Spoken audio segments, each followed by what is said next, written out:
Championship from a virtual Donington Park. It is going to be a really exciting championship. I can't wait for this one already. If you're wondering who it is behind the mic, who is doing all the talking, well, my name is Jack Oliphant, and I'm proud to say I'm joined by Craig Crook in the virtual commentary box. Craig, how the devil are we? Yeah, we're all good. Unfortunately, there's no R in my name, but it's all good. I did think Welcome that, everybody. and it came up on the screen. And Yeah, we'll give Richard a smack later, but no, obviously thank you to Richard for letting us be here. But honestly, mate, I'm really excited to be joining you, and yeah, let's get this one started. Looking forward to this. This championship's gonna be absolutely mega. Yeah, I'm guessing that means it's Craig Cook and not Craig. Yeah, we'll take that. Yeah, that's better. That's the one. Okay, just making sure we've got the right R removed in that name. Yeah, no, it is going to be absolutely awesome. We're going to get into the format and everything like that over these sort of coming minutes. The drivers are just going out and qualifying, so regardless, we're not covering this too closely, are we, Craig? Because ultimately, we've got 3 fantastic races we want to be covering. They're 22 minutes each. There's plenty for the drivers to get their teeth stuck into. Yeah, exactly. Yeah. 22 minutes each race with a quick switch around, and then we have obviously the second race, which should be a reverse, and then we have the actually apologies, yeah, and the third race should be a 6 to 12 reversal as well. So that'll be pretty interesting to see how these guys get on. But looking at the practice times, I was looking at one of the drivers that were very interesting to keep an eye on, and that was Tom Hackett. We'll talk about those drivers, I reckon, about now. Yeah, no, I think the drivers are certainly a story in themselves, but we're going to try and give a picture to see what we're dealing with at the moment. You mentioned that we've got the 3 races, all 22 minutes. We've got ballast to be involved, but not tonight. Ballast will be added based on the previous race, although I'm not entirely sure whether that's a race evening or whether it's just the previous race. So race 2 will have ballast.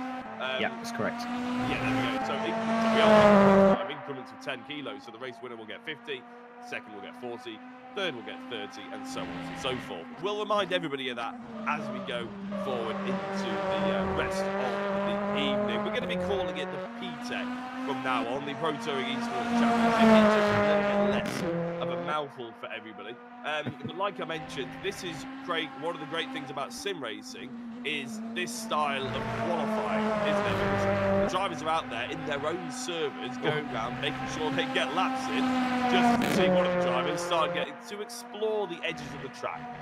Yeah, it's actually quite incredible that moment there. That's actually fantastic save. See the Giwa car there as it's making its way through, and but yeah, it's very intense, very quick, very pressured. And as we said, you know, we've got the qualifying up as we speak, and we should be seeing more of those pretty shortly as well. Yeah, the qualifying, after qualifying, with obviously the races as we proceed, that balance will definitely come into play, as Jack was mentioning just a minute ago. And yeah, we should see a lot of mixtures in the battles going forward in this championship. Now, I'm sure the PTEC have a very dedicated fan base. I'm sure a lot of people out there are watching this and have watched a few of their championships before and everything like that, and they're understanding. They know exactly what they're about to get to grips with. But however, if you aren't sure, if you haven't watched sim racing before, generally, maybe this is your first time watching it, or maybe you just watched other championships and this is your first time coming to this particular. Well, let's give you a little bit of a brief. The simulator, because it's a sim, not a game. People get very angry when you call it a game. It's a simulator. It's R-Factor 2. There are other ones on the market. There's a Assetto Corsa, there's iRacing. So, yeah, I'm not here to say anyone is better than the other, right? But this is R-Factor 2. And it's very realistic, very hard to get to grips with, as you're seeing with the drivers. The grid size we've got here today is 27 drivers. It can go up to 28. I think we've had one late dropout, according to, well, what I can see on the qualifying timesheet in front of me. Tyre choice that any of these drivers have, well, it's free will, free choice. Choose any of the 3 tyres. I'm guessing that is hard, medium, and soft equivalent, basically. The weather is always dry. You don't have to worry about the British weather. It's one of the good things about sim racing. Drivers can go out there and practice and then know what they're going to get prepared for. And finally, before I go on to utter about loads of other tosh over the rest of the season, the cars that they're going to be using. Craig, we're using the Cupras, the Fords, Honda, Hyundai, Toyota, Vauxhall, all-wheel drive, all touring car spec, and they have a hybrid as well, 15 seconds per lap. Yeah, that sounds awesome, doesn't it? Yeah, like it is. Oh, goodness me. I'll tell you, I think Rich needs to take it off that gentleman now. Unfortunately, he's not had the best of a couple of laps, unfortunately. But yeah, as you were saying, yeah, R Factor, really looking forward to this. We've got the hybrid system, and obviously that can be used for that 15 seconds. You need to manage it though, obviously, because it's a battery and will not last for a full race, and using a max boost every lap. So. And again, setups are open, which is I think is a really good idea. You know, you get to see what these drivers and I think it's 12 to 13 top drivers that we know of, and we've got an independent. We've got other drivers that have come in, which are unknowns. We don't know. We're going to see how they get on. And there's been a lot of banter on the chat, which has been awesome as we've been making our way through. The big mention is going to be track limits. We know that as you go through the Robert chicane, that's going to be the Robert SSA. That's going to be one of the places where I think we're going to see some of those penalties come into play and really change up things later on in the course of these three races. Yeah, it will be. It wouldn't be Donington Park without shouting about track limits, would it? But hopefully, the game is basically the simulator. I've already stumbled across my own damn words. The simulator basically takes care of the track limits. So we're not here to call it out. There's no extra stewarding or anything like that. If the simulator says it's a track limit violation, that is fact. And frankly, that's probably easier for drivers to stomach than somebody sitting in a cold, dark room with a load of cameras looking at the circuit. So I'm a fan of it, to be honest. I like that. Right, qualifying. We've only got 3.5 minutes roughly to go until the end of qualifying. Matt Richards is currently on pole position. That's he's running in the Vauxhall Astra at number 4. His best time ranks 1:07.75. The driver we've been looking at quite closely is this number 21. That is a driver who's currently in second place, Luke Mitchell, who's only half a tenth behind. Yeah, he's going very well as he got a purple sector now in sector 2 as well. So yeah, all eyes on Luke here as he makes his way down to the chicane, and let's see what he can do here. Obviously, we're being very careful through this part as well. We've got to make sure we don't get any track limits going through the final part of this. This looks pretty quick. Can he get that pole position? Let's have a look as we look over to the screen. Yeah, of course he does with a 1:07.646. That's a great lap. Really good lap there for Jack. Very, very strong. The Baba Motorsport driver, Callum Cripps, was actually sending me some messages. I knew this before he sent me a message and everything. When I saw him on the lineups for the drivers, he used to mechanic for me when I used to race in Ginettas. Really? Incredible. Yeah, wow. he used to mechanic for once a race, and that was the team I used to race with. So it's very nice to see Callum here. He's a far better driver than me, by the way. It's criminal that he was stuck behind the spanners, but yeah, he's a proper driver, is Callum, and he's just got into second place. Right. Before we finish qualifying, we mentioned a few of the drivers now. We mentioned the qualifying. That's what's going on in front of you. Greg, we need to talk a little bit about the calendar, because this isn't a weekly event, is it? It's every other week. We're starting at Donington Park here. We're heading to Croft. We're heading to Thruxton. Then there's that holiday that seems to happen at the end of December, and that interrupts everything in the world. And then all of a sudden we're into Silverstone National on the 11th of January, and it takes us all the way until the 22nd of March. It's a great looking calendar. Yeah, definitely. I mean, I've got some standout ones. One of my favourites, and I'm sure it's many others as well, which is actually why it's the final. It's the Brands Hatch GP. That always really brings the action, because it's very close, very tight track, and overtaking is very critical there. And you've got to really make a name for yourself. And hopefully it does come down to the wire, and we do have that grand finale at Brands Hatch. Yeah, good at always manufacturing some kind of drama on that final one. Let's see what the PTEC lads have to do with that as well.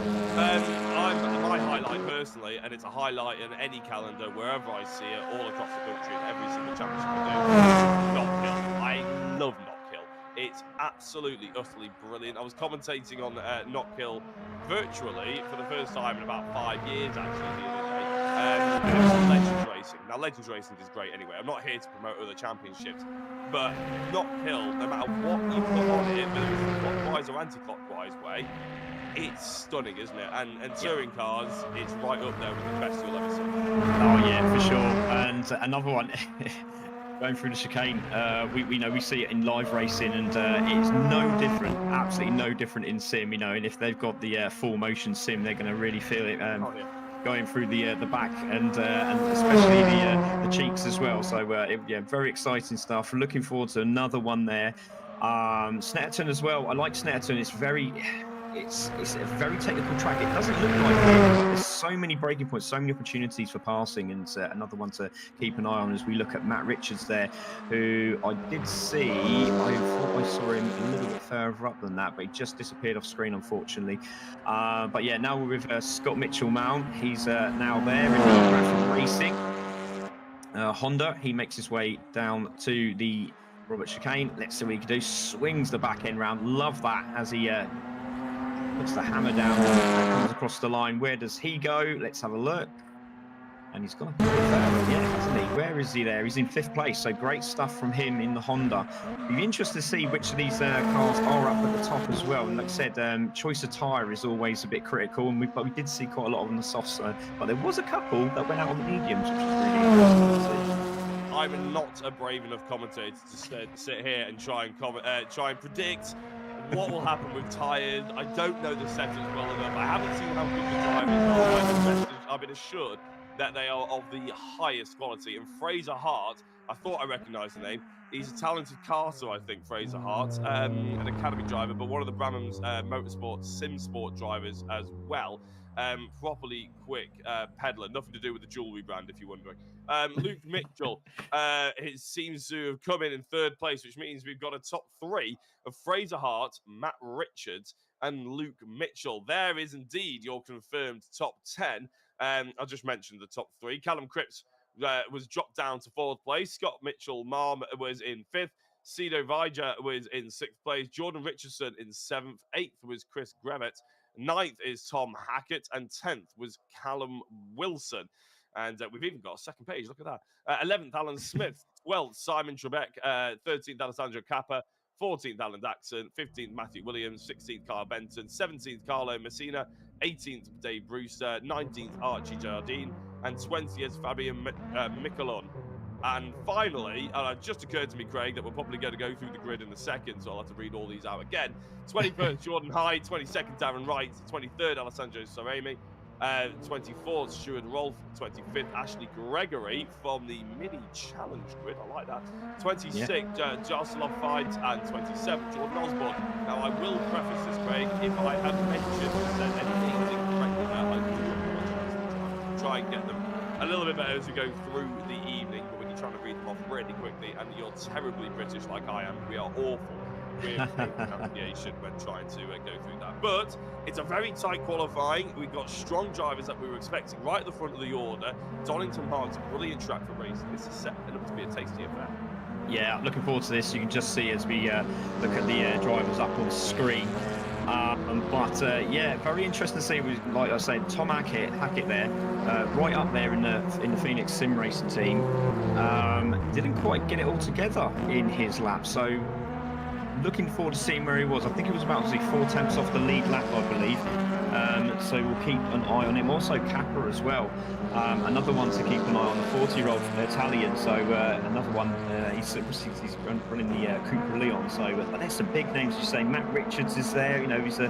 He's a BVTCC champion. He's won 2 TC UK championships as well. Oh, man, the list of stuff there, we could go on forever with that guy. Absolutely incredible. So racing Vauxhall Astra. So another one to keep an eye on there. Callum Wilson, I think he was in the top 10, wasn't he? I believe. Back to the championships. 2025 BVTCC champion. 2024 for the Challenge Cup winner. Teams champion in the TC UK. Wow, there is a lot going on here. Big mention though, I'd like to say to Ashley Gregory. So coming down here for a first time on sim racing, but actually got to drive a 750 brake horsepower truck at Brands. How cool is that? That is really cool. I mean, to be there, I'd say if you offered it to me and say no, I'm nowhere near as good a driver as Ashley Gregory. So I've actually interviewed Ashley quite a few times. Racing the big challenge. And yeah, a great driver. Wherever she goes, she's very lucky. Very good media head as well. So ultimately, it's 8 to 7 minutes into how you do motorsport. So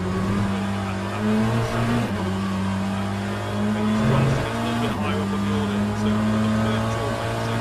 We're about 25 seconds before we go into the first race, so I think it's a bit crucial that we give a bit of a shout out to some of our partners here at the PTEC Championship. It's the British Touring Car Chat. I've been asked to give them a special shout out because they've been fantastic with Rich promoting the series and getting people involved and moving things. So if you are here for the British Touring Car Chat, we know it's not real life racing. Please don't try and compare it to just enjoy your evening. It's better than I'm a celeb. Sometimes it can be quite good, that joke. It's brilliant. But yeah, massive shout out to Kevin Stewart and Mike there at British Touring Car Chat. Great to see, massive following as well. If you're not part of it, go and check out the group. Amazing. They also do a sim racing Sunday, which is why Richard went absolutely mad on there earlier on. They got it all started. Yeah, it's brilliant. And also Team Dynamic, Cobra Sport, and Meron Motorsport Management. Big shout out to those guys as well. They're the other partners in this Team Dynamics Pro Touring Esports Championship, which, as I mentioned, I will be abbreviating down to PTEC because it's much less of a mouthful when you're in full flow of commentary. Right, Craig, I think it's about that time that we're starting to look like we may well be going racing. Drivers are starting to grid up, aren't they? We got strong drivers at the front. We got strong drivers at the back. It is going to be set for an absolute barnstormer. As I mentioned, all the cars front-wheel drive. They all have hybrids to use, 15 seconds per lap, but if they continue to use it throughout every single lap, they will run out of hybrid. Also, our pole position man got pole position as we're going on a green flag lap. All of a sudden, I had a proper panic then that I thought we were racing. But also, the 3 worst rounds races over the season are dropped. Now, Craig, I don't know about you, drop scores, I just hate them with a passion as a commentator because I cannot keep up with them in the slightest. I just like to commentate on what's in front of me. Luckily, for the first round, we don't have to think about it, do we? But as we get into the second half of the season, it's going to be very important. Exactly. Yeah, we just got to be careful what we say to Mr. Producer there because it's like, yeah, we love drop rounds, absolutely adore them. Yeah, but it's again, you know, the point system 20, 17, 15, 13, 11, 10, 9, 8, 7, and so on and so forth to the end there. 1 point for pole position, 1 point for fastest lap as well, and obviously, like I said, the worst 3 races are dropped. Nice big prize fund as well. We're going to mention that, you know, £150 for first, second 130, 110 for third, 90 for fourth, and 70 for the fifth. And then you got the teams championship, which is a prize of £100, and then the trophies, the highest points scorer without a podium, which is a brilliant idea. It really is. It gets everyone involved in this. I completely agree. That's what I would be looking at.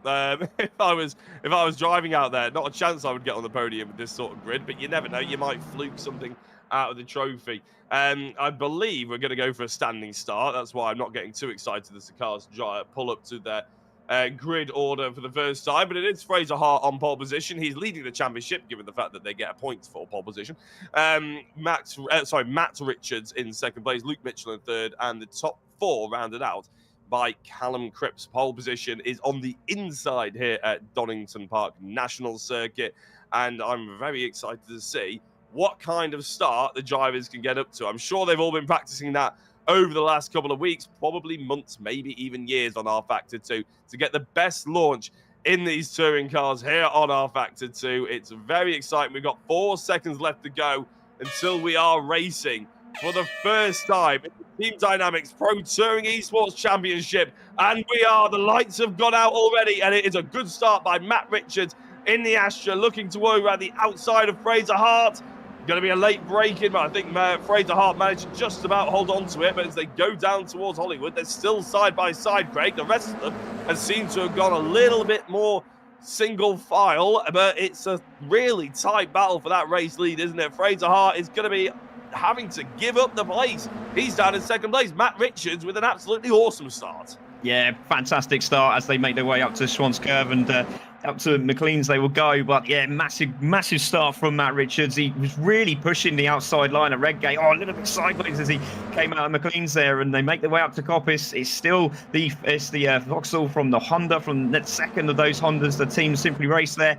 And then just behind them, I do believe that is Luke Mitchell. So keep an eye on him just behind there. But here comes the teammates as they go side by side up to Roberts here, Jack. Brilliant. Yeah, it's going to be very tight, but Callum manages to slide his way through into the chicane and into second place. He started in fourth, remember, so we're talking about Matt Richards having a good start. We have to give Callum his props as well. Fraser Hart dropping down to third, and Luke Mitchell down to fourth as well. Just having a look, Callum Wilson's gone up from 10th to 8th place. Chris, Tom Hackett, sorry, has gone from, is still in 9th, actually. I think that's where he qualified. A little bit further down, wondering if there's been any catastrophes. I don't think there has been many, and in fact, all the drivers have been fairly sensible. I mean, touch wood so far, Craig, but it's nice to see that we've had a nice, clean start to this opening race. And I do remember that Rich was he was hot on it in the Discord, wasn't it? Making sure that everybody races cleanly as possible. There's going to be hopefully a fair, decent amount of people watching.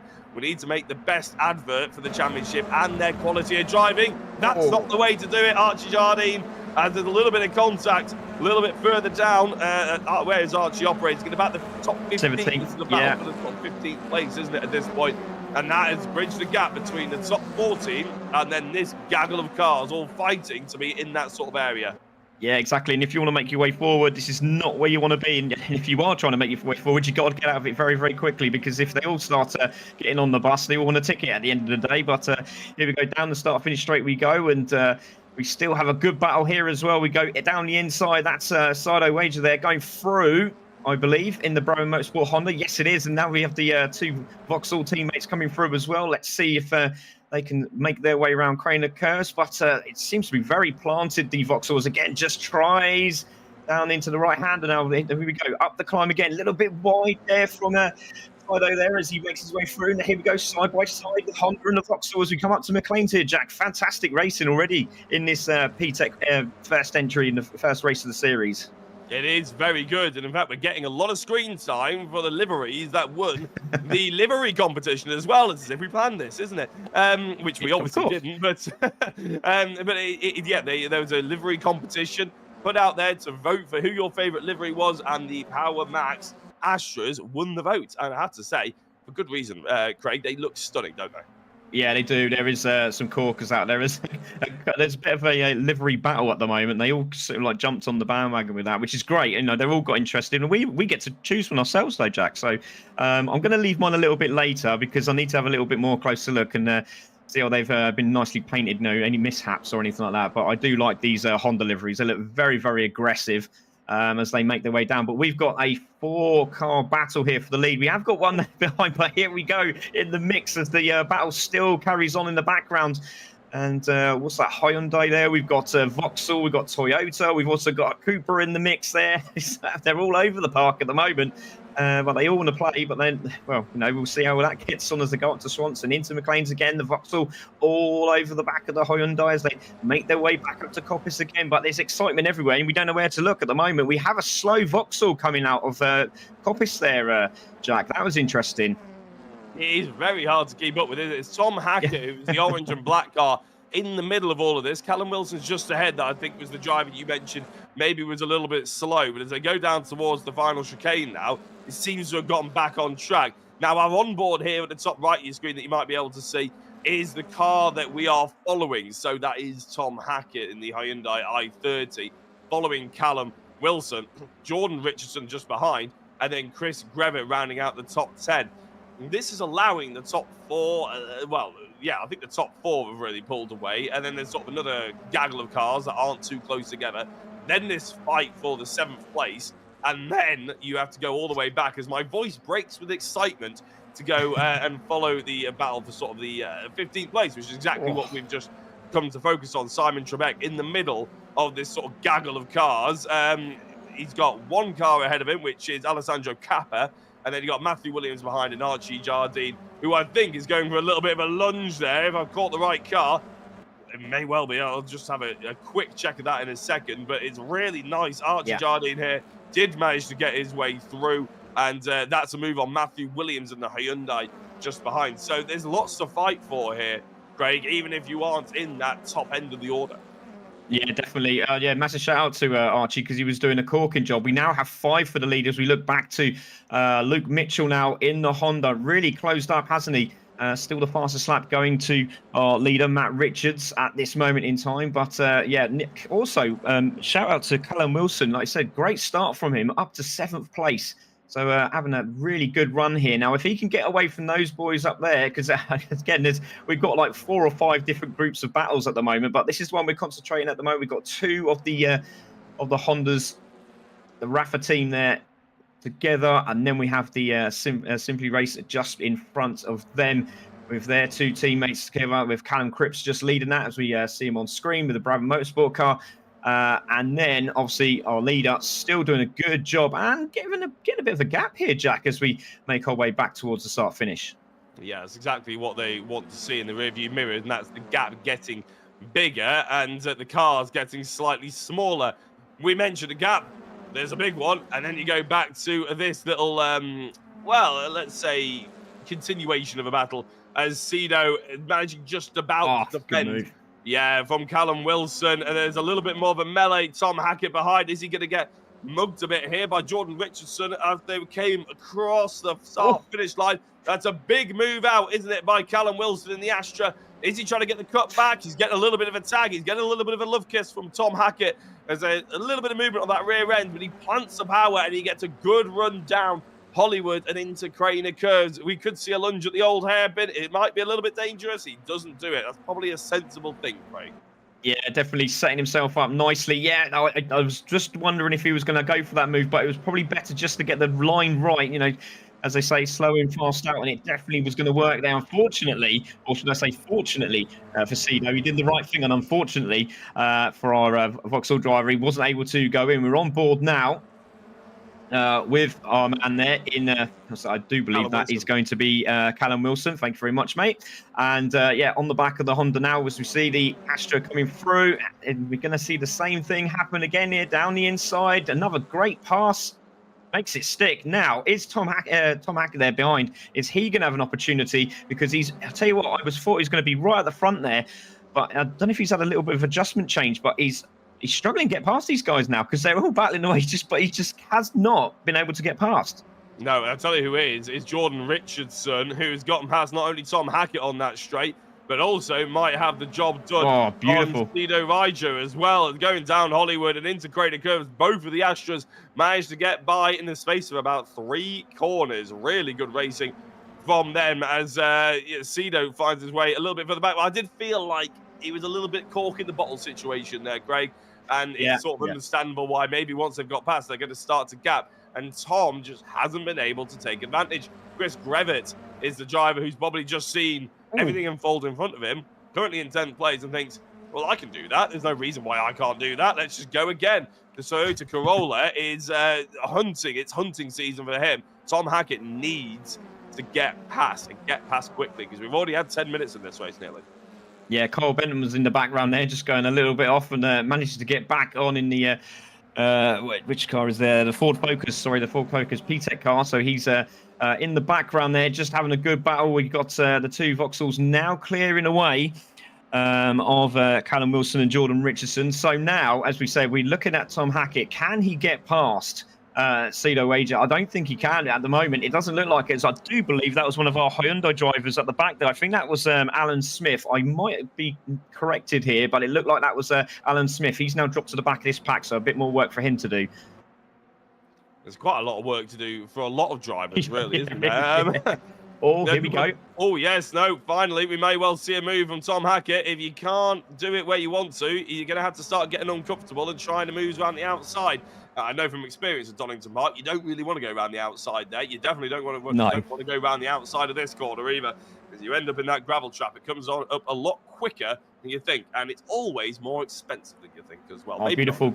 Yeah, sorry, mate. Chris Gravitt had a great run out at the corner of Coppice, and he's going to try for an outside move. And Tom's just managed to get the rear bumper across the front of the nose of the Toyota, and he's done a good job And now he's got to chase back after the man in front, which is Sailor Wager in the Honda. So the two Vauxhalls are managed to clear now, and they can now work together. Well, we say that. I don't know if there's any team orders in this, but it doesn't look like it, by the way. Callum and Richardson are battling away here. Meanwhile, we are looking back to the lead group. And Matt Richards is having a superb race. He's actually running a convertible steering wheel tonight, I believe, because he's had to take the top off to cool down the steering wheel. Really? So, yeah, apparently that was part of the chat. So a convertible steering wheel, that's a new one for me. But Matt Richards is absolutely flying here, isn't he, Jack? Yeah, no, there's no real touching him. The last lap was a 1 minute 8.4. If you compare that to Luke Mitchell's, it's about half a tenth quicker. Their best laps out there. Richards is a tenth quicker than Callum Cripps. But to be fair to Luke Mitchell, actually, it's only half a tenth slower on an outright fastest lap as well. So then there's a big gap. I think that's worth noting as well. The top five, they're all operating in the low 1 minute 8s in terms of their best lap that they've been able to put together. Everyone else, the battle from 6th down to 11th, which is what we saw a lot of on our screens, they're operating in the high 108. So there's about half a second difference. And obviously, if you start lunging each other, that's going to cause a problem for your lap times anyway as well. I mean, realistically, their last laps were operating in the 1 minute 9s. As Carlo Messina, 16th place, is currently having a bit of a battle with Archie Jardine, who we've seen a little bit sideways, a little bit making moves, and Simon Trebek as well in 17th place, just behind. I mentioned that pretty much wherever you look on this grid, there's action, but I'm hoping that due to the reverse grid nature, a little later on, we see a lot of these drivers at the front end, and these battles are for podium positions. Yeah, definitely. I think the excitement got to all of them at the start of the race, I believe. Yeah. So it's always the nervous one, isn't it? You've been geared up for it for how many weeks? It was months. Oh, goodness me, that was a bit of a weird one. Hopefully we don't see that again. It was a hop, skip, and a jump from one of our Hondas. And if my suspension did that, I would definitely have a word with my pit crew. But yeah, the number one would probably get the sack. But we're looking at the battle here between, I believe that is going to be Archie Jardine, who's, he's made up 4 places, and Carlo Messina just behind in the Cooper, pushing hard. But if Archie can get away here, we've got 8 minutes left, but he's now on the defensive, and this is a really good line. Again, we've seen this being used by the guys up front, and he's trying to cut back, but Archie does the good thing, and he just says, nope, you're not coming through here, sunshine. You're going to have to go around the outside, and then he thinks, let's have a go at this again. So Messina having a look, but watch out for Trebek just behind in 17th place, and we go on board with Messina here, Jack. Yeah, it's interesting whether we're going to see an aggressive line for the overtake or whether we're going to see it being a defensive line. And by the looks of the gap that's just been made by Archie Jardine, it could well be a defensive thought process that Archie's going to have to, that Carlo's going to have to implement, because Simon Trebek, Dave Brewster, Matthew Williams, they're all going to start catching. The longer this battle goes on for, there's no real winning out of this if they keep holding each other up. There's no real winning if Carlo Messina doesn't manage to get through, because he's just going to get mugged otherwise. Going into the chicane, trying that outside line, you're never going to come out on top. In fact, you may well see exactly what we were just saying, as Trebek looks to go past and Dave Brewster looks to hunt them down as well. Going into the first corner, it's going to be very tight indeed. Carlo Messina holds on for the time being, though. I thought he was going to get taken there. Yeah, but I'll tell you what, if they keep battling, they're going to bring in the likes of Jack Osborne there. Jordan Osborne in 20th place. He's made up 7 spaces in this race, and he's now he's not that far behind. And it's contact. We see the contact there. The Honda right driver of Brewster goes off. Big contact. And unfortunately, that's going to bring out the yellow flag. Yeah, I think Simon Trebek was the other driver involved in that one. That will probably bring out the yellow flag there. Hopefully, they can get back on, and they can carry on, and they can finish the race ultimately. That's what we would like to see, as we're now focusing on Carl Benton, the Tequila driver, in 13th position. About 7 minutes left to go, Greg, and I have to say that's probably only one of maybe 1.5 incidents we've seen, which is quite refreshing. Yeah, exactly. We're on board with Fraser Hart at the moment, but man, I want to keep an eye on here is Luke Mitchell in 4th place. He's been hitting the same lap times, or pretty much identical to what Matt Richards is doing up in front. So he's looking for a podium finish here, and he's pushing. Now these two in front seem to be working a little bit together because they're not actually, challenging for an overtake. As I see Hart there just have a little crack, but Cripps says no, not yet. Leave it for the last lap. But we can get some team points here. So those two are working together. And it looks like Luke's got a bit of work to do there. He was quite close. It's now brought it back down. But again, good exit from Luke Mitchell. Teammate just behind there as well, Mitchell Mount, and in 5th place. So the 2 Honda drivers behind there. But I tell you what, still, Matt there doing a superb job in that Vauxhall. It is worth noting the team championship, isn't it? Because there is £100 Exactly. for grabs. You are allowed 3 drivers in a team, but it's the best 2 of the finishing order of the points that you get over that course of that evening that actually count towards your team championship. So having 3 is no advantage really to over 2, apart from the fact obviously you're spreading your bet a little bit better. So it is worth noting that people will be working together as a team as they go through, especially maybe if they're 1 and 2 in the championship, maybe they won't. They'll be sort of being a bit more selfish. Maybe if one driver is in the championship running, they want to be taking precedent. They want to be ahead of their teammate. But I can't see team orders being a massive deal. I also can't see them really racing that closely together and trying to lunge each other, Craig. It's a bit of an odd dynamic, that, isn't it? Because they'll be constantly talking to each other, unlike real life teammates. Yeah, exactly. Yeah, we look at like the likes of Ash Sutton. You can imagine if he said, right, I'm going to move over for Dan Camish. That's never going to happen. Those two are full-on racers. We love that. And we do hope that's what's happening here. But, obviously, first round, we'll see what happens. Oh, there's a flash of lights. Look, there's a changeover. There's a changeover. So I wonder if Cripps was thinking to himself, look, I'm slowing you down, mate. So what I'll do, you get away. If you think you're faster, and they've obviously, as you just said, if they're talking to each other, and we see Fred go a little bit wide there, but now Luke Mitchell's having a piece of this as well, and he might have the opportunity as they make their way round to crane the curve down the inside. Look, no, he thinks better of it. Now into the right-hander we go, in back up to Schwartz curve. And the 3, there's now, well, the 4th one now of Mitchell Marm is now in the mix as well. But Luke Mitchell is really pushing hard for this podium. And why wouldn't he? Yeah, why not? There's a podium there to grab. You want to start the sort of season off as strongly as possible.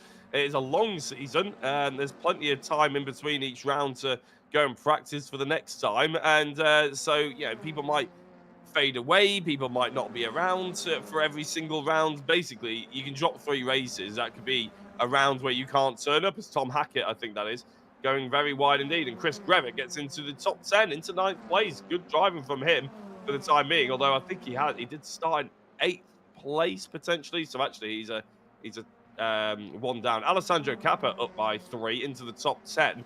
I think he may well be live streaming this as well, actually, which is quite interesting.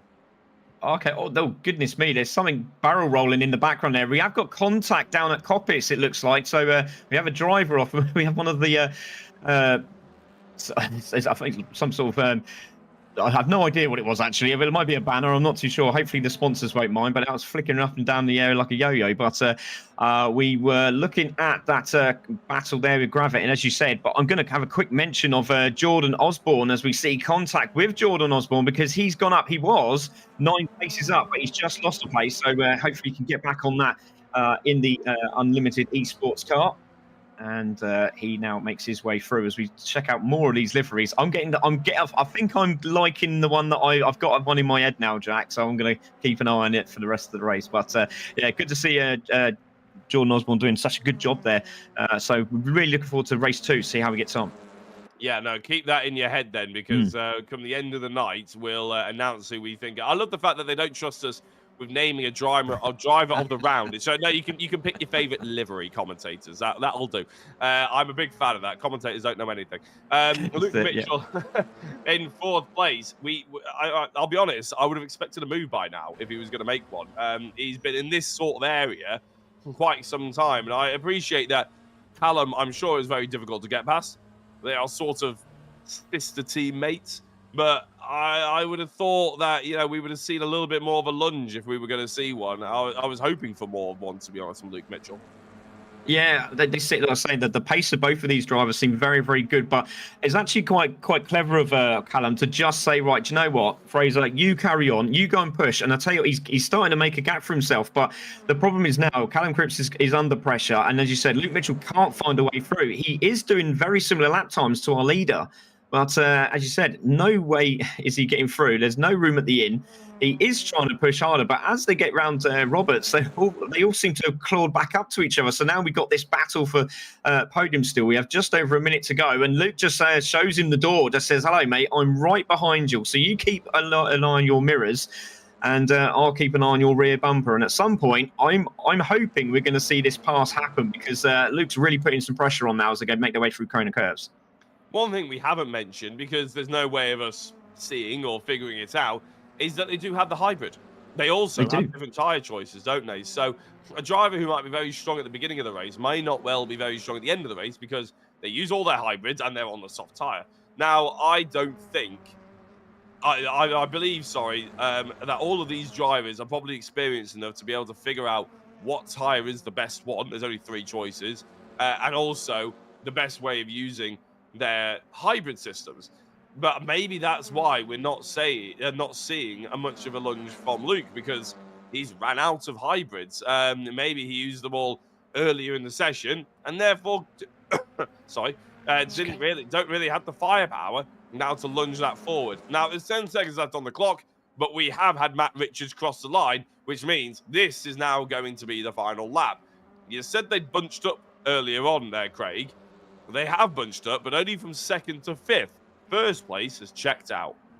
Yeah, I'm wondering if Matt Richards went straight away onto the hybrid system and gone, do you know what? I've got the lead now. Let's see if I can get away. We're on this lap as we see Luke Mitchell looking for an inside line. No, it was there, but he just sort of backed out of it last minute. But it's also sort of, no, it hasn't. I thought it was going to sort of slow him down there, but it hasn't. So now he's on the chase. He's on the back of him as they go into McLean's again. He's having a look again. And I'll tell you what, I think it might be a do or die move down the inside of Roberts, but we're going to keep a close eye on this as they make their way through Coppice again. Leader's now coming down the back straight, and he's been absolutely dominant here at the moment, Jack. But yeah, it looks like it's sort of opened up a bit, but I think Matt Richards has got this one sewn up.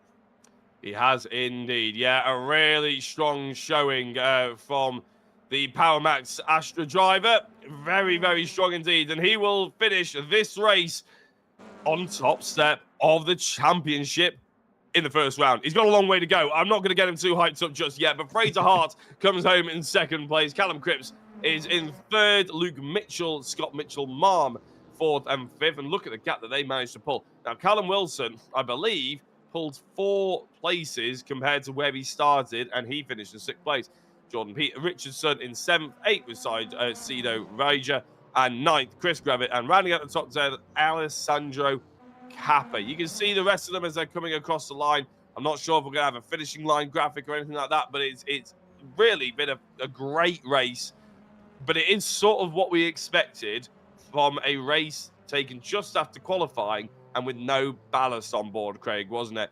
We didn't see too much in the way of surprises. We saw a couple of people moving through the order as they get to grips with the car. Maybe they had a couple of more tactics about when they were going to use the hybrid. Maybe some drivers got knocked off around them.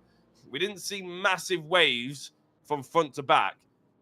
To race 2, we're going to see it's the same finishing order as race 1, but they're going to have ballast on board. That's going to hurt them. Yeah, exactly. Matt Richards now going to have that 50. To be honest, if he's got that pace, I'm not going to say it, but he's looking pretty good as we see the results there. Matt Richards takes the win. Fraser Hart in 2nd. Callum Cripps takes 3rd. Luke Mitchell in 4th. Scott Mitchell-Marm in 5th. Callum Wilson takes 6th with Jordan Richards in 7th. Sido Wager in 8th and Chris Gravitt in 9th. Alessandro Kappa will take the top 10. In 11th is Alan Axon. Tom Hackett will take 12th. Kyle Benton there in 13th. Alan Smith there in 14th. Archie Jardine in 15th. Carlo Massini in 16th. Matthew Williams in 17th. Darren Wright in 18th. Jordan Osborne, keep an eye on him for the next race, in 19th. And Jordan Hyde in 20th. Rounding up the last few is Alexandra Sarema in 21st, Ashley Gregory in 22nd, Stuart Rolfe in 23rd, Jaroslav Fides in 24th, Dave Brewster in 25th, Simon Trebek in 26th, and Fabian Michelon in 27th. Yeah, I really enjoyed that, mate. I think with the, as we're saying about the ballast, I think if Matt can just keep that same, I don't know how much that's going to change his lap times, but even if he's doing, let's say, I know, high 108s, massive opportunity for another chance of podium here. But it's not only the high 108s, it's not only the time, it's also the tire degradation that is Yeah, that true. is a bit killer. Especially around Donington Park. You got, going up that hill, McLean's is a high traction sort of area. There's a lot of actually medium speed corners around Donington Park. I think it's a brilliant circuit. It's got a real mix of both.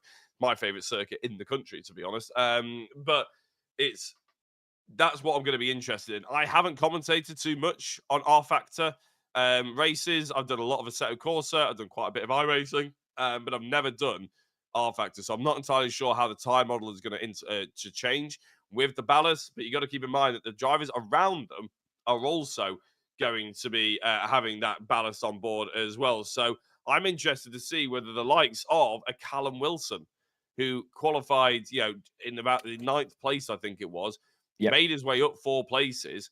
Can he progress even further and get himself onto the podium? Or is he sort of maybe thinking he's a contender for one of that prize where you score the most amount of points without actually being on the podium? There's a few of those drivers about between the 7th and probably 12th place margin. Tom Hackett, you mentioned, Alessandro Cappa, Chris Grevitt had a good race as well. That maybe are thinking that is something that they can aspire to do other than, getting overall podiums. I know every driver wants an overall podium, but that takes you out of consideration for that, doesn't it? So which one would you rather if you were racing out there? It's hard, isn't it? But yeah, it is a difficult one. Like you said, it's opportunities there. The start is crucial. We've seen that straight away. Matt Richards went for the outside line at Redgate, made it stick, pushed as hard as he possibly could at the start of the race, and got it done, and stayed there. Now, obviously, you said ballast is going to come into play. Tire degradation, we don't know a lot about at the moment, but we could see that in the next race. Again, Callum Wilson, I'm looking at Jordan Richardson, also Chris Gravitt. He came into his own the last few laps. Even though he did drop a place, he was getting quicker and quicker and quicker, and he'll be in that mix as well. Another one I would like to mention, Archie Jardine. Sorry, apologies. They're in that 15th place. He was very, very quick. So obviously didn't have the best of starts, but he made up. I think it was 8 places. So yeah, keep an eye on him for the rest of the next race. It's going to be really good. Looking forward to this one. And I think it's worth mentioning that a couple of drivers who are going to be disappointed with how their race finished: Dave Brewster, Simon Trebek, Fabian Michelon, who I think is the car that was barrel rolling in the background.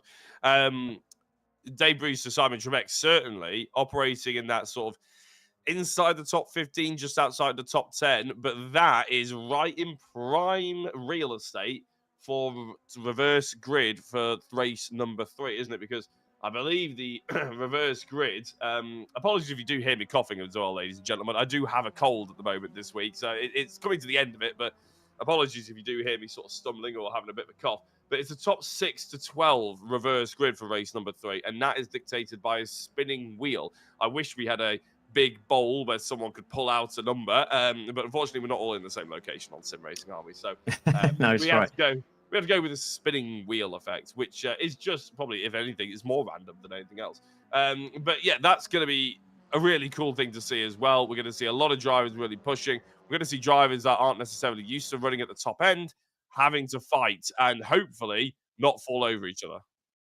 Yeah, exactly. I mean, as I was saying, so we've got race 3 that's going to be jumbled up. We got race 2 now. There's going to be sitting in the position that they started in after their results. So obviously, you're going to see our leader winner, which is going to be Matt Richards, who should be sitting on pole. Obviously, with that weight, we've got Fraser Hart behind, Callum Cripps, Luke Mitchell, who we said he was pretty quick. He just couldn't get past. So if he can get it out the front, obviously he will have a lighter car than the likes of those 3 up front. Malm there in 5th place. But as you said, Callum Wilson's got a massive opportunity here. If he gets the start he needs, he's right. He's going to be in the mix. And he's also got his teammate with him as well, Jordan Richardson, in the PTEC car, in the 52 machine. Keep an eye on those two Vauxhalls. I think they're going to work together on this one to just push. But championship sort of constructors at the moment between Astra and Honda, it looks like, as we start the warm-up lap for race number 2.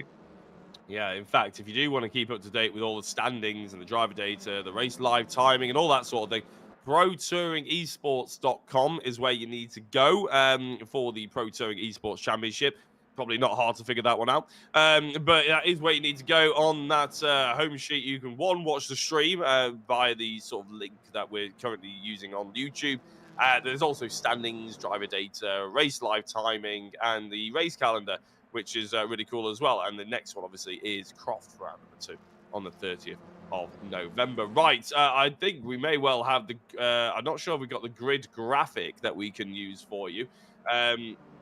We don't have it, apparently, so don't worry about it. We'll just read it out for you. Matt Richards on pole position, Fraser Hart in 2nd place, Callum Cripps in 3rd, 4th Luke Mitchell, 5th Scott Mitchell-Marm, 6th Callum Wilson, 7th Jordan Richardson, 8th Sido Vija, 9th Chris Grevitt, 10th is rounded out by Alessandro Cappa, 11th Alan Axon, 12th Tom Hackett, 13th Kyle Benton, 14th Alan Smith, 15th Archie Jardine, 16th Carlo Messina, 17th Matthew Williams, 18th Darren Wright, 19th Jordan Osborne, 20th Jordan Hyde, 21st Alessandro Salalma even, 22nd Ashley Gregory, 23rd Stuart Rolfe, 24th Jaroslav Fide, 25th Dave Brewster, Simon Trebek 26th, and 27th is Fabian Michelon. I have no idea if they've remembered how to park, but half of them are all over the track. I think we've just about got them in order. But that's a very interesting body language from Matt Richards there, isn't it, Craig? Because he's looking right for that racing line straight away to try and stave off the attack,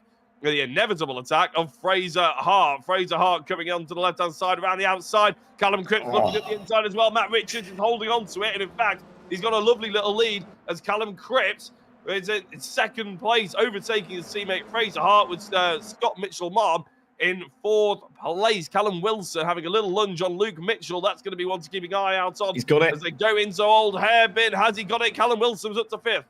He has. That's a super move, and he got a good drive out of the corner as well. Up to Swansea he goes. He might actually have Marm here as well. He's all over the back of him as he makes his way up to McLean's. Has he got that?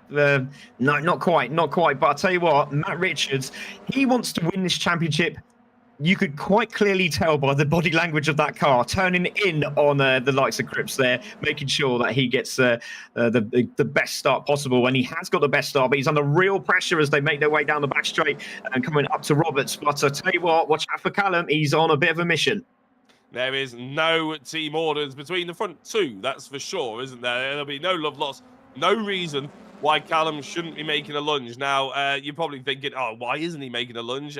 He seemed to get a really good run off, and then Matt switches seemed to pull away. Well, that could be the hybrids coming into play. It did look like a little bit of a lunge there by Callum on Matt, but I don't think he managed it for the time being. More of a psychological move that he was attempting there going through the first corner, and in fact, is given Matt just a little touch of breathing room. He'll be able to take the racing line now. Callum needs to be careful that he doesn't get dropped. Yeah, exactly. Yeah, that was very, very close indeed. Got a bit of a argy-bargy going on at back here. We've got on board with, sorry, should I say, Cole Benson. And then side by side here with Tom Hackett. And let's see if he can make that stick around the outside. No, the door gets shut very, very quickly. Alan Smith was on the back of it as well. Meanwhile, we go back to the leaders up at Coppice. And there could be a move down the inside here. Jack is trying to get through. He's literally going to be trading paint. And you don't want yellow on that dark blue car. It won't look very, very nice. But he's pushing really hard. And Callum Cripps is really wanting to get this done very, very quickly indeed. He's attempting to crowbar the space on the inside open. That's I like that crowbar. That's it. He's really, it's more than encouragement, put it that way. That's it, yeah. But it didn't work. Matt Richards held strong. You know, he was like, you're not going to bully me out of this position. And he held it. And Callum Cripps will have to fight for another day. It'll be interesting what happens between himself and Fraser Hart, because remember in race 1, Callum actually let Fraser through. I don't think that's going to happen, given the fact that Callum does seem to have decent pace here. There's a fight for 16th position. Matthew Williams, is he being overtaken here by Osborne? No, but there is contact between himself and Messina. And that is unfortunate. I think both of those drivers, Ashley Gregory's had a bit of contact as well. She's fallen. Oh, no, I think she started in the pits, actually, because she's in 24th place, but was down in 26th. Archie Jardine was another driver who's unfortunately not started the second race, or is a lap down. Oh, that's a shame. Yeah, I'm not entirely Yeah, sure. he was. I sure I saw him on the grid. Maybe I'm wrong, but we'll have to have a word with producer there. But I thought I saw him on the grid because he was about 13th place. So unless that was one of the yellow flag incidents we had earlier on in the start of proceedings, but it's Matt still leading from Cripps, from Hart, from Wilson, from Malm in 5th. Luke Mitchell still holding 6th place. We've got a good battle just behind with the one of the Hondas there. We've got Grevitt there in 10th place. In the Toyota, having a good run, just needs to try and push a little bit harder now and see if he can claw his way on the back of the likes of Kappa and Solo Wager there, as you can see him just in front. But that is the Solo Wager car, the Honda, the Brabham Motorsport, and pushing very, very hard indeed. So at the moment, it's Matt Richards doing a cracking job here. Fastest lap from Callum Wilson. Ooh, this is getting a bit feisty. Well, we mentioned, I'm curious to see what the degradation is going to be like as we get further into this race as well, because Callum Wilson's had a really good start. He's in 4th place. We actually missed how he got into 4th, but that fastest lap, like you just mentioned, that could be big. If he can keep up that sort of low 108, I think the rest of them struggle to keep in those low 108s. And in fact, most of them are struggling to get there in the first place, actually, because they're sort of in that mid 108s. And if the tyres do go off, well, you never know. It could be Matthew Wilson's Callum Wilson's time to shine. Callum Cripps this time looking around the outside, bit brave, probably not going to happen. Matt Richards knows that as well. Matt Richards hasn't really had to do too much in the way of defending so far, Craig. He's put his car exactly where he needed to. He doesn't have to panic. He knows the overtaking positions around Donington Park. He knows he's not going to get scared out of it as long as he doesn't make a mistake himself. Now, he did slide through Old Hairpin, so I'm half expecting Callum to have a little look as they go into McLean's, but he's not close enough. Yeah, dirty tyres for both of those drivers. A very interesting moves around as we're going into Schwantz curve there. But I tell you what, they are bringing the party with them. Look at this. It was 2, but now we've got 4. And Callum Wilson is there on the back of the Fraser Hart machine in 3rd place. And there we have it. There's Matt Richards. Callum Cripps is going around the outside. This is a brave move. No, backs out of it again. I tell you what, Callum's looking for this move very, very quickly, isn't he? He's looking very, very fast indeed. Very interesting there by Matt Richards, actually, because I said he wasn't defending. He came out of that corner, shoved Callum Cripps out of the way, and then went back to the normal racing line as Cripps now tries to send the bait. That's a massive move at the inside by Callum Wilson, and there's a little bit of bump and margin. Fraser Hart, is he going to get the move up? And in fact, the lead of the race may well change as well, because Callum Cripps has finally got through. Hondas and Astras changing position in the top 4, and now it's a it's a Vauxhall sandwich with the Hondas being the bread. That's very nice. Sounds like a good sandwich. Scott Mitchell-Malm is now in 5th place. He's now having a look at this Honda battle, and he looks like he's going down the inside. It could be a little bit of a touch there. No, very lucky. Just got a thought. No, not going to work there. And here comes Matt Richards. He's going down the inside at Coppis and takes the lead back. He's going to leave him on the outside. Watch out for Callum Wilson because he's down the inside line as they go around Coppis. He gets it done. It's a Vauxhall Astra 1-2 at the moment. And Matt Richards, I think he might just let Callum go here. If Callum can get close enough, he might just go, right, you defend and I'll do my job.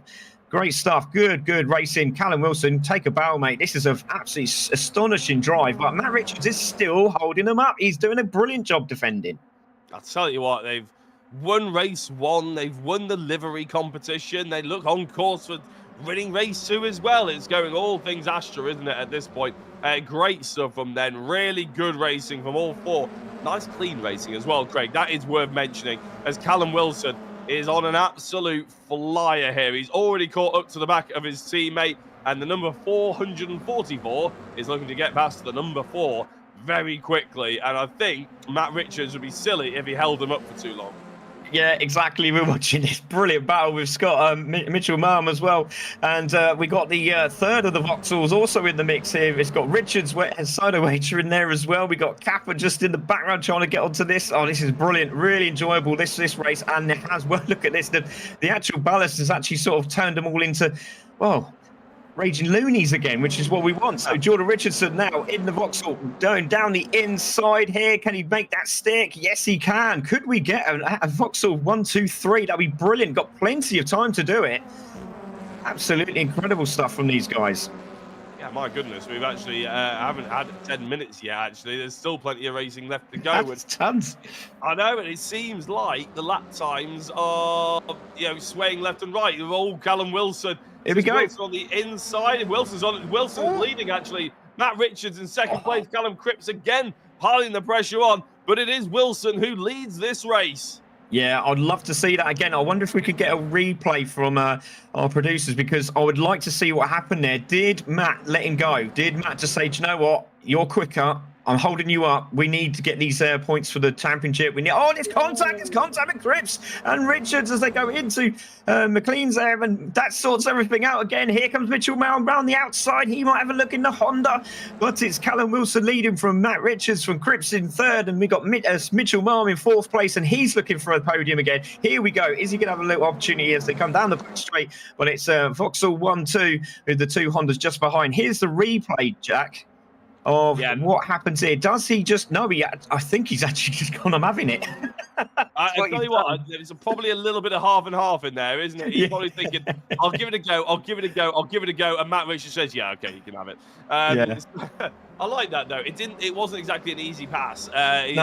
Wilson actually had to do something for it. But it is always difficult to swap those positions round when you have got Cripps, who has been so aggressive in this race so far. You've got Scott Mitchell-Marm, who's no slouch. Luke Mitchell, we already know, is quick as well. It's very difficult to swap those positions and not lose any space to the teams behind. That's the crucial thing. And they've absolutely executed it perfectly. Yeah, massive mention to Simon Trebek. Don't forget, he had the incident early on in the first race. He's made up 9 places. Wow. Sitting there in 17th place, and he's not far off these guys. And let's see if he can make any more. But that's a great run from him. He'd be much happier with that. Got Brewster down there in 20th. He's also made 5 places. Another mention there for that is Jordan Hyde in 14th place. He's moved up 6 places, and he's not far off this pack as well. So all happening on the track. But I'll tell you what, Matt Richards, I'll tell you what, his team have got to give him about a pay rise or something at the moment, because he's doing a brilliant job of holding off the likes of Callum Cripps and Mitchell Marm and Luke Mitchell there. And just on the back of them now is Jordan Richardson, as we look at Callum Cripps in 3rd place. So how the ballast will work, if you're wondering out there, going into race number 3, Callum Wilson would inherit 50 kilos, Matt Richards would inherit 40, and so on and so forth down into that 6th position. But the 6th to 12th are going to get reversed. So don't expect, just because Callum Wilson, let's say, who might win this race, if he goes in 6th position for the reverse grid, don't expect him just to pull through, because we've seen here, Greg, that we've got an obvious difference in the drivers who have ballast and who don't have ballast. It's working. It's working exactly how it should. Yeah, I mean, I'm wondering, and I should have actually asked the question, and I wonder if they're allowed to try with ballast before race. Do you know what I mean? So if they've had this opportunity to have a setup ready for ballast, and they must have done. They must have tested it, and it seems to be, if that's the case, Matt's got a really good setup. That thing is planted, and it's not slow. I'm looking at his lap times. He's still doing 108.4s. For goodness sake, that's ridiculous. He's doing the same lap times nearly as Callum Wilson. Keeping an eye out on, I think it's Sido Wager at the moment. He's down there in 8th place.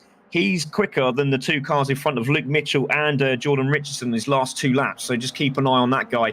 He is flying as we look now at the 2 Hondas in 3rd and 4th, respectively, of Callum Cripps and Mitchell Marm. And can Luke Mitchell get on the back of that as well? Jordan's still sitting there. Jordan Richardson there, still sitting in 6th place. Hasn't managed to make that way through. Not yet, but we still have 10 minutes to go. We do, don't we? So there is plenty of life left in this race as we see the 2 Astras pulling away. But Cripps has turned from being the aggressor now to having to think about a little bit of defensive manoeuvres as Luke Mitchell and Jordan Richardson.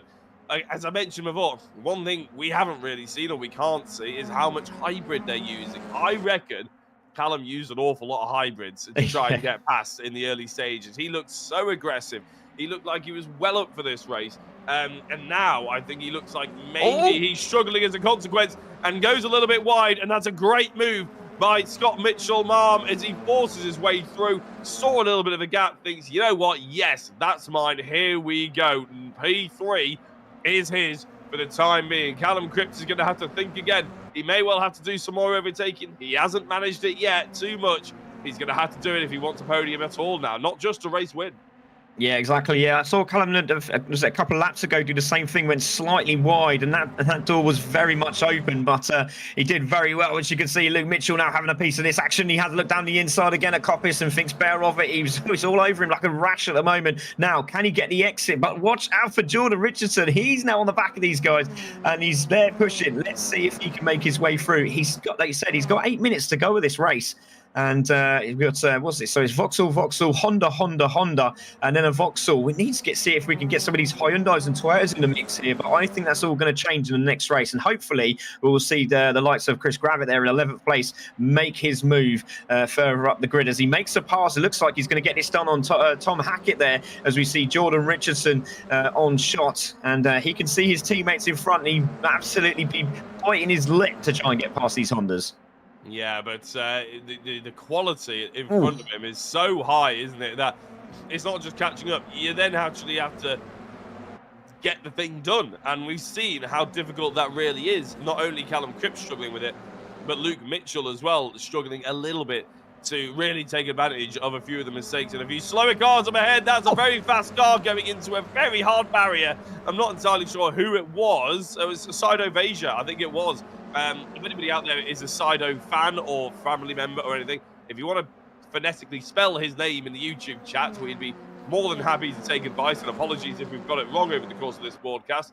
But he has ended up in the tyre war, which is not ideal. He's going to have to try and think about how he's going to rescue that one for race number 3. Yeah, hopefully we'll see some of that. I'll tell you what I have been impressed with. I might commentate a curse everyone here. Track limits. Absolutely superb. I haven't seen one single warning come up yet. I might be hopefully Richard will go, no, actually there's been about 10, but nothing's come up on screen. I've been very, very impressed. Looking at lap times previous round, Fraser Hart looks like he's the quickest now in 7th place, as we look for Simon Trebek, who's been making his way forward. He's up 10 spots from his grid spot, which is absolutely incredible stuff. And he's going for another pass here on the Honda of, I do believe that's Sarema, just in front of him, and in 15th place with that lethally scary teeth at the front, and you don't want to be chomping at the bit yet, as we've got 6 minutes to go. But I tell you what, he's looking very, very good for this extra position. So 11 spots if he can do it. It's a brilliant drive from Simon Trebek. Yeah, you just hope he's not been chewing his tyres up too, but that's that's the issue that he might run into. I said it was Vasia before who's gone off. Well, apparently he's still out there operating in 14th place, and I can't see anybody who's off the circuit. So either he rejoined really quickly, or I just got the driver wrong completely. So I apologise to Sido if I did get it wrong. And I have absolutely no idea who did go off in the end. It was just a bit of a weird one, but sometimes that definitely happens. a Cooper, wasn't it? Yeah. Oh, is it a, yeah, actually, I thought it was a Civic, but there we go. We obviously don't know, do we? There you go. It was Stedo, there we go, yeah, so... You're right, yeah. Oh, there's a first time for everything. Even a broken clock is right twice a day, isn't it? That's it, exactly. Here is Luke Mitchell and Callum Cripps. Luke Mitchell trying to force that move. He's not going to have the space to do it just yet. If you are Jordan Richardson, Craig, you are licking your lips at this. He needs to pick his battle wisely here. He needs to read exactly where Luke Mitchell is going to make the move and put himself on the inside of wherever they spit themselves out of. Yeah, it seems to me that Luke seems to get a really good run as they come off the back end of Craner curves. He seems to get so much drive all the way up to Schwantz into McLean's. And that is where the opportunity for Richardson could be happening. But I tell you what, he also needs to keep an eye on the back of him, because Fraser Hart's now in the mix. And here we go. Is Luke Mitchell going to find the way around the outside? But we have got a battle for second as well, because Mitchell-Marm is on the back of Matt Richards, who's been defending like an absolute trooper for his teammate in front, Callum Wilson. But it's all changing at the back there, as you see Callum Cripps and Luke Mitchell there still fighting away. Marm's there as well. We got Simon Trebek in the pits. Oh, that's such a shame. Oh my goodness me, there's contact and he's off. Luke Mitchell and Callum Cripps making contact. Luke Mitchell ends up getting spat on the outside of Old Hairpin. He's going to rejoin, hopefully safely. My God, that was almost very not safely. He has managed to rejoin, but he's tumbling down the order at this point. Scott Mitchell-Marm is now taking up the mantle to go for third place. Oh, yeah, sorry, it was Mitchell-Marm before going for third place, and it was Callum Cripps versus Mitchell earlier on. Yeah, my apologies. Got them mixed up slightly. Got it. But we are back with Matt Richards, with Scott Mitchell-Marm. We'll let the stewards decide on what happened with the other two, and we'll focus on the race, because the last 3.5 minutes, I think they're going to be tasty here, Craig. You got Callum Wilson driving away, a lot like Matt Richards did in the first race, but you got this little battle, and now the battle for fourth as well. Fourth behind as well. Yeah, he really needs to park the bus now. Oh, there's a little touch between Mitchell and Marm. He's getting very, very touchy-feely now as they make their way down towards Hollywood and into Craner Curves they go. But to tell you what, can Mitchell Marm get that position? This is a fantastic battle between the two. But if he can just hold on, Matt Richards, he's going to get driver of the day for me. He's been absolutely superb already. But Mitchell Marm in the Honda, I reckon he's left his hybrid for a lot. He's just held it back, hasn't he? And here we go around the outside. There's contact between the two of them. And Matt Richards holds the line. But I'll tell you what, watch out for Callum Cripps, because if these two keep battling, he's going to be in the mix. He's got a good drive out of McLean's. Now into Coppis they will go, and he's going to be right in the mix as well. Watch out for Jordan Richardson. He's there as well, with Fraser Hart just behind. But this battle for second is still on with 2 minutes and 30 seconds to go. Yeah, it's no longer a battle for second and a battle for fourth, is it? It's just an outright four-way battle, maybe even five-way battle if you include the Chris Gravitt, who I think is just... Oh, no, it's Fraser Hart. Then you've got the Ash of Jordan Richardson. I think, Fraser Hart is getting involved with this as well. The Honda. A little bit further back before you get Chris Gravitt in the Corolla. Apologies, I got my counting wrong a little bit there. But it's starting to get a little bit too touchy-feely, like you were mentioning before, for Matt Richards, isn't it? He's held on. The back of that car will be damaged like nothing else, I can imagine. But he's still in the place that everybody else wants to be. And track position is more important than anything else here, Greg. As you go into the last 2 minutes, going through Old Hairpin, it looks like he's got a decent run. He won't have to defend going into the next two corners at least. Once we get to the chicane, he might have different worries. Yeah, exactly. And this is it. Again, this is where we see Mitchell Marm really close up that gap. And if he can get this exit right, he's going to have a good drive off the corner. Now, it depends on where he's held this hybrid. Is he going to leave it now for this straight? I think so. He's got a minute and a half to go. Has he got enough left? We don't know. Oh, has Matt Richards held his out to the final lap? We don't know. But Callum Cripps is now there in fourth place in the Honda. There's still Jordan Richards behind them. And Fraser Hart's now really got on the back here of Jordan Richardson. And you can see just in the background there that is Chris Gravitt. So he's now right on the back of Fraser Hart. So as these guys are, well, actually it's Matt Richards that's defending the hole and parking the bus at the moment. He's bringing the likes of Chris Gravitt now into the mix. It's a cork in the bottle style effect, isn't it? Exactly. I mean, look at the gap that Wilson's been able to pull. On the last lap, there was only 0.2 of a second between the front two, astonishingly. I think that's more Wilson being slow than anything else, because Richard's last lap was 109.5, and that is not quick compared to what the lap times we're used to seeing. Unlike a lap ago, there's a lot more pressure from Mitchell Marm, and you get the impression that they're starting to load the back-end diffusers of each and every single one of them. Jordan Richardson getting a little bit too wide there as he tried to send the pace through. Which one's going to blink first? Who is going to lead? In fact, are we actually going to finish this race on this lap, or are they banking on there being one more? We've only got 10 seconds. Callum Wilson is going through the final corner. Mitchell Marm's looking at the inside, but Matt Richards good on the brakes there, didn't have to worry about it. Callum Wilson's going to come across the line to start the final lap of the race. No, the checkered flag is waving. I think the checkered flag has been thrown. Callum Wilson ended up taking the victory. Matt Richards in second place. Callum Cripps ended up in third. Jordan Richardson in fourth. Fraser Hart in fifth place. And I tell you what, I wouldn't be surprised, Craig, if we were to interview them, those drivers thinking there's an extra lap. Yeah, well, I'm wondering if Matt Richards is thinking, right, I'm just going to make sure I'm going to get round the end of this lap, just in case I do have to make sure I defend this second place, because Callum Cripps has gone with him as well. Callum Wilson, they're all still pushing. So there is another lap. Thank you very much, Richard. So the checker flag came out, but it looks like there's another lap because Matt Richards has not slowed down. He's gone, right, I'm carrying on. And those guys that have slowed down, have now lost a load of places, and I can't Yeah. see who that was. Who was that dropped right down? Was that Cedo Wager? I think somebody pulled off on the No, side of the Cedar grid. Wager was already 14th place, wasn't he? Was Trebek's he? gone down to 13th. So Scott Mitchell-Marm's down in 10th. It's Scott There Mitchell-Marm. we go. That's the Oh my driver we goodness. lost in big time. So yeah, they're not going to be happy about that. I mean, it just goes to show you shouldn't sort of come off. But then everybody says in motorsport, wants to check a flag job, he's supposed to come off the throttle.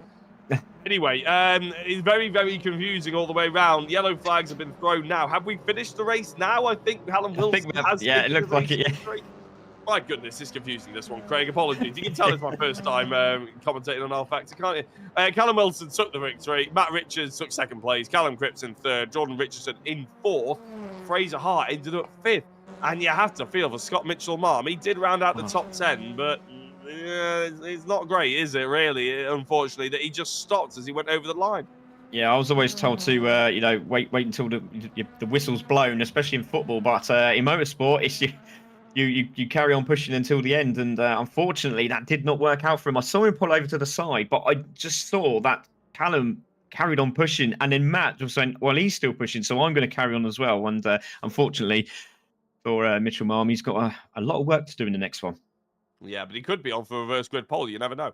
Callum Wilson then takes the victory, like we mentioned. Matt Richards in second place. I'm sure Matt Richards was probably hoping Callum Wilson would end it, just come off the throttle and end it a lap earlier, make his job an awful lot easier, wouldn't it? But Callum Cripps in third place, Jordan Richardson in fourth, Fraser Hart in fifth, sixth Chris Grevett, seventh Alessandro Cappa, he did very well. Luke Mitchell in eighth, Tom Hackett in ninth, and Scott Mitchell-Marm in 10th place. 11th down was Alan Axon. 12th was Kyle Benton. 13th, Jordan Hyde. 14th, Cedo Rager, who somehow rejoined the circuit and managed to carry on despite going off it very quickly. Jordan Osborne was in 5th. Stuart Rolfe was in 16th. 17th was Alan Smith. 18th was Dave Brewster. 19th, Fabian Machalon. And 20th was Janislav Fides. 21st, Matthew Williams. 22nd, Simon Trebek. 23rd, Darren Wright. 24th was Ashley Gregory. And 3 DNFs, unfortunately, was Alexander Sarama. 26th with Carlo Messina. And Archie Jardine was the final DNF runner. Right, Craig, there is a reverse grid we have to think about now. 6th to 12th place. I'm not entirely sure how the spinning wheel is, if it appears on our screens or whether we get told that the spinning wheel is going to be said. Rich is going to tell you. Cheers, Richard. Which I'm very much looking forward to. He's really quick, isn't he? He's like straight in there. We love that. He is. Great producing. But Scott Mitchell-Marm could have played a blinder here. If it's a top 10 reverse grid, he's right in the money. Yes, exactly. So I just looked in the YouTube. I don't know if you're seeing this as well, but just had Callum Cripps say, "Who is Matt Richards?"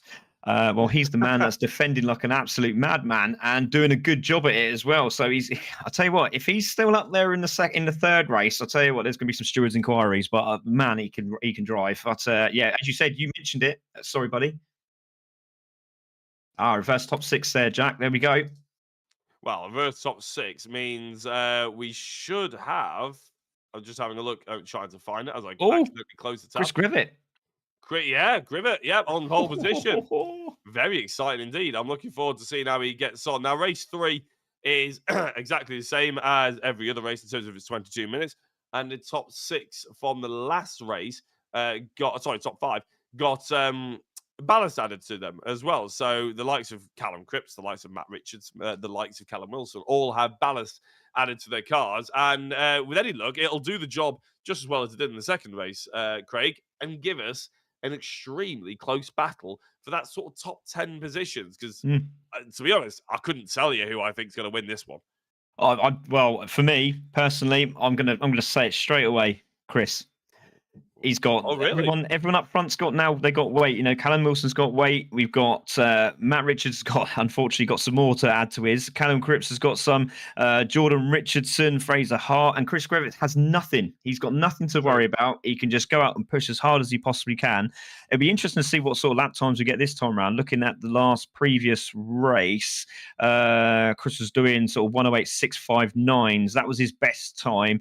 A couple of others just in front of him, 108.9. The two at the front, they've been absolutely sublime, haven't they? Both in the 108s. But I tell you what, I'm really gutted to see that. I think it was right at the bottom there. Simon Trebek, who was making his way up, he's got to do it all again. That's twice. I think he made up 8 places in the last race. Unfortunately, he had to start from the back. Then done the same again. He going up 11 places, went into the pits, and now he's got to do exactly the same again. So another one to keep an eye on in the next round. Yeah, plenty of stories up and down the grid, isn't there? And the top 6 reverse grid only sort of spicing things up a little bit more. It's probably the calmest reverse grid we probably could have asked for in terms of the first race of the season, isn't it? If we threw a 12 out there straight away, would have been carnage. No one would have known what to do. But yeah, realistically, it's probably the best one. And Chris Grever, it will be certainly thinking it is the best one. There's a lot of stories in that second race, Craig, that I want to sort of get your teeth stuck into a little bit. We've got about 40 seconds to do that, not long at all. Callum Cripps, I mean, he's got a new job as a B&Q salesman. There were taps everywhere, weren't there? He was really trying to force his way through. Yeah, the floodgates didn't open most of that time, but when he did, oh goodness me, did he make it stick? And yeah, again, great racing from Mr. Cripps, and we hope to see exactly the same again. And again, these Vauxhalls seem very dominant here. They seem to, if they can get in that position. But again, Jordan Richardson, he's I don't know. Maybe it's because it's the first 2 races. Is it just sort of weighing everyone else up? And we know these guys are quick. We've seen what they're like. We can see their stats. They're pretty impressive drivers. Has Jordan got what it takes to really push now and have a good crack at it? What do you think?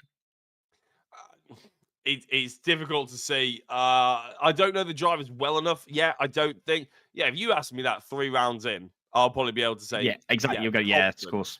Yeah. Confident thinking, yeah, I know how this driver goes. I know how good defensively. Because if you ask me at the 3 minutes into race 2, I'd say Callum Cripps is winning this race.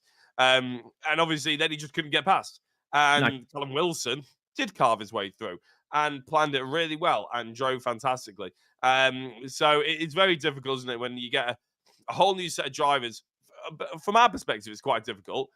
From the driver's perspective, it's also quite difficult because they get to learn the drivers around them over the course of a season.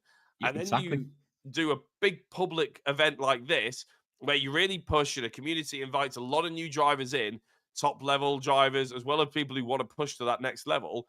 All of a sudden, you have to then learn about everybody else's driving standards. What are they expecting from you? What are you expecting from them? And that is really important to not have this contact as well. Yeah, exactly. Well, we've already mentioned at the start at the moment, which seems to be Matt Richards. His defensive has been brilliant. Defense with the weight. And again, he's going to get some more to add to his tally, which is not what he wants. But again, has he got what it takes to defend and do it again? And if he has, he's got a very good. I know it's early doors. I'm not going to throw out there yet. But if he can drive like that and do the same thing again in the next round at Croft, I'll tell you what, he's going to be very, very difficult to beat. Yeah, well, we've got a couple of minutes, haven't we, until the next race? We've got about 3 minutes, actually, until the next race. So Croft and the other circuits, you've mentioned your favourites already. But from what we've seen, these touring cars, they look like they could even race around Alton Park. And a lot of these drivers have said their favourite track is Alton Park on the commentary sheet that we asked them to fill out. That's good stead, isn't it, for the calendar? Because Alton comes around in the 8th of February. They got a lot of time to practice it. And if any drivers can make that track look entertaining, it's surely this crop of drivers. Yeah, definitely. Yeah, I totally agree, mate. It'd be, like I said, but it'd be interesting to see what if it is, car based. Obviously we've seen some tracks that with Hyundai, they've in British touring cars, sometimes they're absolutely dominant. Other times it's Ford, and then you can throw you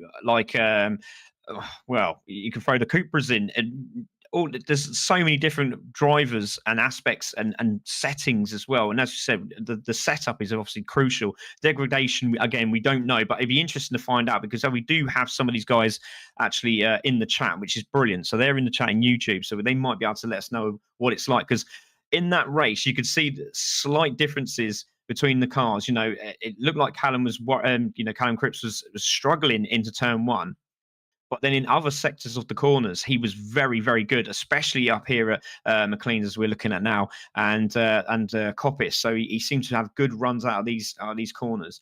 But going further, going into this next race, all of that is reset. The guys that were sort of, top 5 are now going to be switched around. We've got guys with no weight now that can actually, the guys with no weight who started with no weight, they're going to be in a much better opportunity. Are we going to see that changeover? And are we going to see a Toyota win this race? I suppose time will tell, won't it? Because the answers will be with us in about 25 minutes' time. I think the clock has just gone down to 0, meaning we should see drivers starting to take to the grid. And, of course, take that first. Yeah, so we've got about 20 seconds until we obviously go onto that green flag lap as well. So we'll be able to give you the full grid order and everything that it potentially will entail. But I hope you have enjoyed it. We've seen a lot of people in the YouTube chat having those interactions, commenting, subscribing, watching along. So a big thank you to everybody who has done that. We've had a good amount watching so far. And, if you want to carry on sharing it, give it out to your friends and family. Feel free to like, feel free to subscribe and do all that sort of thing. It's 2025, people. You now know what to do when watching a live stream. If you want to go and do it, that'd be fantastic. Or if you just want to mute me and Craig and have this on in the background while you watch, then we don't mind that. We don't get to see those figures. That's absolutely fine. And the more the merrier, people in watching the actual stream would be the best thing in the world. Right. Race is about to start. We haven't seen cars right there on circuit for the time being, but we can hear the virtual announcer coming up. And I have to say, Craig, I don't know what your experience has been with R Factor 2, but the racing has looked very smooth, hasn't it? In terms of how accurate the tracks are and everything like that, it looks pretty bang on. Yeah, I mean, I run my own group, CC Simracing, which is console based, and obviously I was absolutely honoured to have an opportunity to do. This is my first actual PC event, so I know you do a lot of the Legend stuff that we were talking about earlier, and this is my first actual PC event. I'm absolutely blown away. This is awesome. I mean, I've had a go on Sim, like Assetto Corsa and Race Room and all those guys. I've never actually played this game, so I think once I come off here, I think I'm going to go on Steam and actually go and buy it. So it's absolutely incredible. It really is impressive. It's not the easiest thing to set up, I'll be honest, or Corsa, or iRacing, actually. Any of these all of them are pretty hard to set up, but if you join a community, then that's the best way of doing it, isn't it? Because you normally get about 4 or 5 gurus in there who are a whiz, will jump on a call, more than happy to help you through it and to set everything up, and then you can get going and actually competing in the championship like this. So if you are enjoying what you're seeing, by all means get in touch, join the Discord, and get ready to enjoy the last race, and hopefully it'll inspire some people to come along for the ride, because it is one hell of a ride. Right, couple of seconds left to go. The engine notes are rising, the lights are coming on, and that means only one thing, Craig. It means we're about to go racing for the final time here with Chris Grevitt on pole position, Fraser Hart in second place, Jordan Richardson in the top 3, and away we go. Chris Grevitt is on that pole, and he gets a good start as well. I think it was Ashley Gregory looking like they were going to go into the pits, but Grevitt with an absolutely astonishing start. Fraser Hart in second place with Callum Cripps lunging at the inside, not wasting any time this time in getting past the Astros of Jordan Richardson and Matt Richards, crucially, with Callum Wilson at the back of that trio of Astros. It is, for the time being, Fraser Hart, Callum Cripps. We're getting used to seeing those Civics in those top 5 or top 3 positions. Yeah, right in the background, I just noticed there was about 3 or 4 cars sliding in the distance as they were going down Craner Curve. So some big contact there. I don't know if Richard managed to capture that one or not, but hopefully we'll get to see that. But yeah, Grevitt's away at the moment. He's now getting a bit of a gap, isn't he? As we see Jordan Richardson now looking for a pass on the outside. That's very brave. And there's a little bit of contact between the two of them, and there sneaks through Callum Wilson. Brilliant. He managed to grab both of them. And who's that in the background? Is that Mitchell Marm? Where did he come from? Well, absolutely. Well, he would have been in 10th, wouldn't he? But he could make his way well up there, higher up. I think it's Luke Mitchell, actually, who's in 7th place. Mitchell Marm a little bit further back, but there's almost 4 wide going into, my days. This isn't going to work out well, is it? No, that's one of the drivers, Matt Richards. maybe jumping the start, maybe track limits, I'm not sure, but he's given a drive-through penalty, and that has put him all the way down to the very back of the order. That's absolutely heartbreaking for him.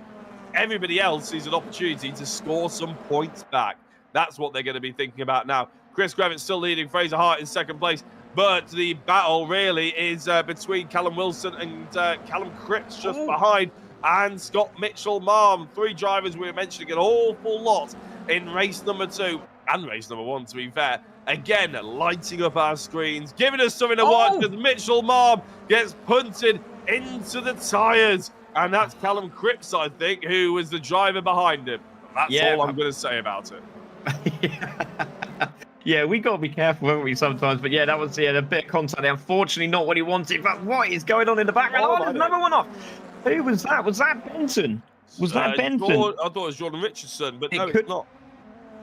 Well, we'll keep an eye on that one as well. There's lots going on in this start of this race. It's sort of chopping and changing. We only changed the top 6, for goodness me. This is absolutely hectic. But it's Chris Gravett who's absolutely disappearing now. But here comes a move as well. One of our Hondas, that's I believe that's Callum. And there is Tom Hackett as well. He's on the back of this as well. So keep an eye on the Hyundai driver. He's absolutely on a mission. He's come up 2 places. But is that Alan Smith in the other Hyundai in 10th? He's up 7 places.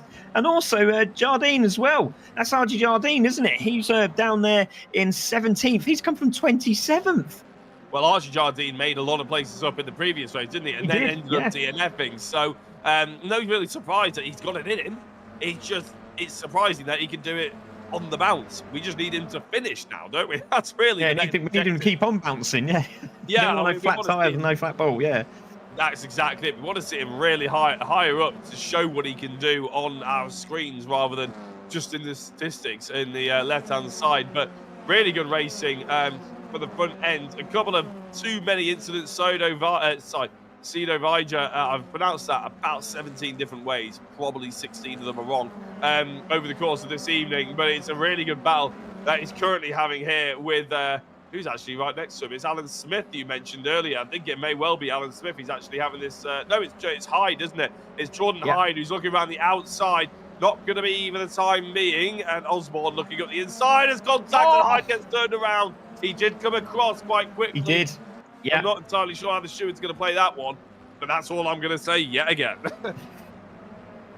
I think that's what we can say, really. Yeah, it looked like he was coming across to try and defend the position. Unfortunately, that room wasn't there, and unfortunately, he's gone round, and that's going to put him right at the back of the pack. But I'll tell you what, Chris Gravett is getting away. He's now made a second on Fraser Hart in the Honda. And then we've got Kappa, who's made up, 4 places. Luke Mitchell also had a fantastic start.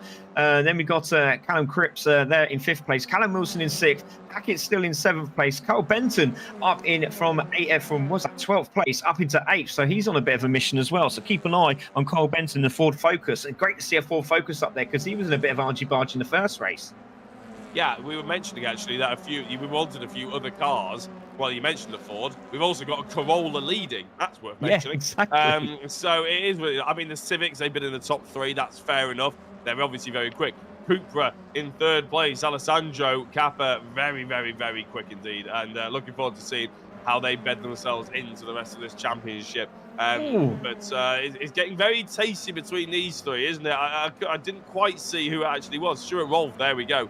Very helpful to have that pop up on our screen as Jordan Osborne looks at the inside of Old Hairpin. It's a brave move, but if he can get it done, it's a very effective one, and he's managed it. Yeah, that's fantastic. While you were talking about that, I was just looking behind them because I was watching Archie Jardine, and I think it was Brewster. Both of them made up 12 places. We got was that right there as well in 7th place. They're having a bit of a battle as well, so they need to keep their eyes peeled because anyone could take those position. There's Dave Brewster on shot now. He's having a good race here, going around the outside. That's very brave. A little bit of contact there. I think that was that Gregory? I think it was. That was Ashley Gregory, wasn't it? Yes, it is. So Ashley Gregory in the mix as well with Sarema, who obviously come from the back of the grid. I think that was the car that we saw off at Plains in the last race, so we'll keep an eye on that Cupra. But yeah, brilliant racing from those guys. Any changes at the front? No, it's still Gravett from Hart, from Kappa, Mitchell, Cripps, Wilson, Hackett, Benton, Richardson and Smith take out your top 10. Yes, Ashley Gregory doing better than she has done in the previous couple of races. It's worth noting a couple of rear-end finishes, going strong, better, well, slightly stronger here in the 18th place, having a bit of a fight with Dave Brewster, who again another driver that we've seen probably at the rear end a little bit too much and goes wide. Actually, Gregory managed to pull out. Does she have the run on him? She should do. Going into the top end area of the circuit. Nice late break. Yeah, good move into 17th position and the front of that gaggle of cars. Exactly where she needs to be. Yeah, great stuff there as well. And like I said, I do believe this is her first time on sim. Meanwhile, we're looking at Luke Mitchell here on the back of Kappa for that third place. And Mitchell's got a good run here. And I think he's using a bit of hybrid because he's going to be side by side as they come up to Redgate now. And they're literally argy-bargy as they come into the corner now. Luke's been very good round the outside here. Can he do it again? It's going to be tough. And he's literally leaned on. Oh, that's not very good. And there's going to be a few arguments after that. But great. Kappa is really defensive. But I'll tell you what, Fraser and Grevitt have disappeared, haven't they? I can't even see him in shot. 5 seconds to the good. Wow, look at that. I mean, if we were in real life racing, you'd be wondering if Alessandro Kappa is sponsored by a bodyworks company and getting those panels for free, because it was a little bit touch and go, wasn't it, about how fair and legal that was. He's just given a little bit of a warning to Luke Mitchell. It's not going to be easy. Luke Mitchell now thinking, well, now I have to do something to really push past and get that move secured before there's any sort of warning of him potentially leaning on me yet again. So it's almost partly a bit of a scare tactic from Alessandro Kappa. But there's a yellow flag, and I do hope that it's nothing to do. Scott Mitchell Marm's down in 25th position. I don't know whether that's anything to do with the yellow flag that we've just seen, or whether that was a previous incident. Carlo Messina is in the pits. Jaroslav Fides is in 25th now, as Scott Mitchell Marm's got at the gone past him into 24th. Luke Mitchell looking at the inside. Could this be done through Hollywood? He's going to have to make sure he's brave down the grain of curves. He is just about brave enough. He's going to have the inside for old hairpin. That should be done and dusted there, Craig. Yeah, definitely. He managed he held him out to dry this time, and I think Kappa was thinking, I wonder if he's just going to just lean on me a little bit more. Yeah. But no, I think the bodywork company just wanted the one side done, and that's exactly what's happened. And great move there from Luke Mitchell to take third place, and he looks very, very quick. So we'll keep an eye on him. He's got a lot of work to do. Still 13 minutes to go. Meanwhile, keep an eye on Alan Smith there in 10th place on the back of Thomas Hackett in 9th place. He's been pushing hard, but he was flashing the Ford Focus driver just in front as well and saying, look, I think we should work together. Let's see if we can close those guys up front. Yeah, flashing his lights, people. Don't worry. There's nothing weird about it going on here at the... move down the back end there. Sorry there, mate. There's a move down the back end of the track there. Did he get it done? No, he didn't. Alan Smith did have a look on the position for Tom Hackett, but it didn't quite work out for a minute. Also, you can see now in shot. Thank you very much, Mr. Cameraman. And that's Sado Wedge going around the outside in the Honda. That's going to be a very good move if you can make it stick. But I think Alan's going to lean on him just a little bit. Actually, no, that was very kind. That was way too kind. Now you're complaining that they're not hitting each other. Is that it, Craig? Damn it. We like clean, respectful racing here at the Pro Touring Esports Championships, of course. Ashley Gregory in 18th place. That means he's been overtaken by Matt Richards, who's found himself down in 17th place. Yeah, he went. Sure. Yeah, he was in the pits, though, mate. When he came into the pits on like lap 2 or 3, I believe. So that's why he's going to be there. Let's see if he can make up a few places. Fastest man on the track is Chris Gravitt. I think he's done the fastest lap of the night, which is a 108.180. So he's obviously made a few tweaks if he can between changing obviously the room. So brilliant stuff from Chris Gravitt there in the lead in that Toyota. That's very quick, isn't it? Indeed. Using the hybrid at the right time, nailing his braking zones, good speed through the medium speed corners. Yeah, no, he's absolutely nailed that. One person who hasn't gone away, Alessandro Kappa. I would have thought when Luke Mitchell had gotten through, that would be the end of it. A good night. But Alessandro Kappa really sticking to his guns and driving a very hard race here. It's very impressive indeed. And in fact, it isn't my favourite livery, but it is one of my favourite liveries, actually. I'm a big fan of the Cupra. Big fan of Cupras generally. My first car was a Seat Ibiza, second was a Seat Leon, so I'm just a fan of a Cupra regardless. But I feel really old, mate, because mine was a Vauxhall Nova. Vauxhall Nova? With a cherry bomb, yeah. Oh, okay, yeah, no, it's mine's mine was a 2011 Seat Ibiza, lovely Oh red. wow, yeah. No, I really Stunning feel stuff. old. Yeah, it's stunning stuff, that one. Yeah, I still one of my favourite cars to date, actually. It had Bluetooth. Oh, I was 17 years old and had Bluetooth. I was Wow. absolutely the coolest kid in school. Anyway, it looks like Alessandro Cappa is going to try and be the coolest kid on this grid because going around the outside through the chicane is brave. He hits the sleeping policeman. He doesn't get the run, and I think he would have been off the circuit. Luke Mitchell holds on to that third place at the time in, and again, given a flash of the lights. There's no love lost between these two drivers, is there? Yeah, absolutely brilliant. Yeah, I mean, it was great stuff from Richard while we were chatting away there. That was some really close racing. As we see a lovely picture of the track. Something we'll come back to that in a moment. But as we look at the timing screen, Chris Grevitt leading this one from Fraser Hart, Luke Mitchell. We've got Alessandro Cappa there. I think that's is that Sodo Wager with Tom Hackett there, I believe. Yes, it is. Alan Smith just on the back of these guys. Again, another shout out for Archie Jardine. There's that 13 places he's made now, so he's absolutely on it. But I'll tell you what, it was just at the start where it all happened, it all kicked off, and I think some of these guys had to really slow down and make sure they didn't get involved in the incidents. And unfortunately, another one to keep an eye on. He just needs to make it home now. Meanwhile, we look at Alexander Sarema in the Honda, and it's a bit of a Honda sandwich at the moment. And no, sorry, I do apologise. That's a Vauxhall behind them, and I think that was the Vauxhall that we saw earlier on, wasn't it? That had the contact. Which had the spin on. I think it was these two drivers we were watching. Meanwhile, Jordan Richardson's in the mix. He is indeed, yeah, and in the mix with Kyle Benton in 7th place. Kyle, I believe, in the Tagiwa car, isn't he? Kyle Benton, yeah, that's correct. So. Yeah, yeah, and he's getting a little bit tasty. He's getting a little bit close. Callum Wilson, very, very good evening in 6th place again. With that extra ballast, he's struggled though, isn't he? I think that race 2 was very much using and abusing the lack of ballast. Now he's got it on board.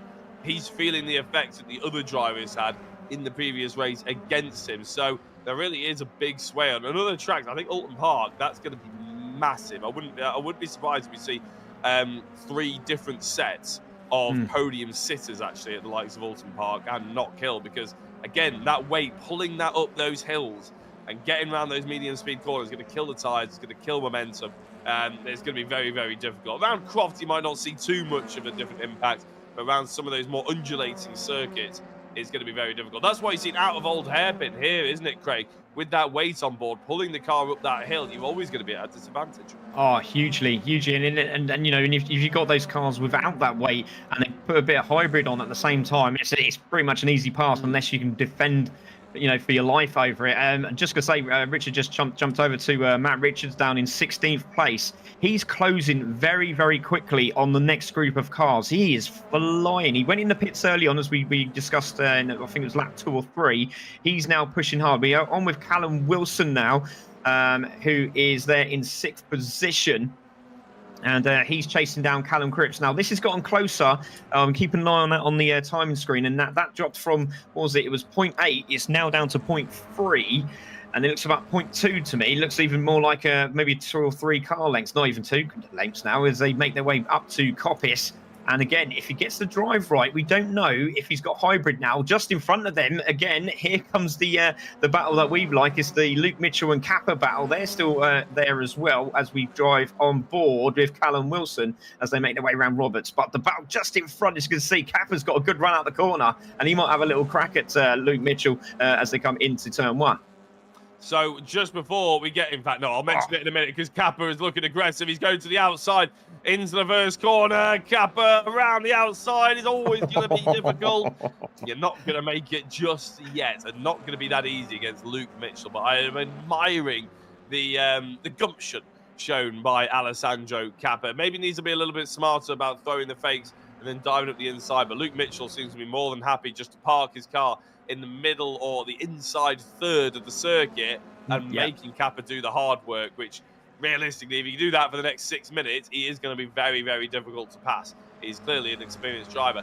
Now, what I was going to say, Craig, is that I don't think the standings are going to be calculated quick enough for us to give out who the championship leader is at the end of this race. Could be wrong, but that's what I don't think so, because the first 2 races haven't gone up on the website yet.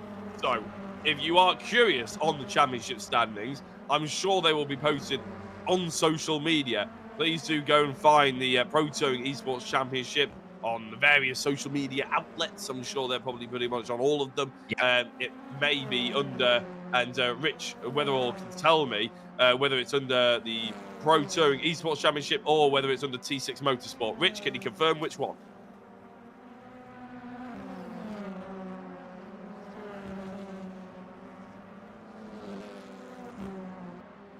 There we go. Pro Touring Esports, Instagram and social media. That's where you can go and find the standings in a couple of days' time. But I think one driver who's probably in the mix for being right at the front of those standings is actually the likes of Callum Cripps and Callum Wilson, because Matt Richards a lot further back now.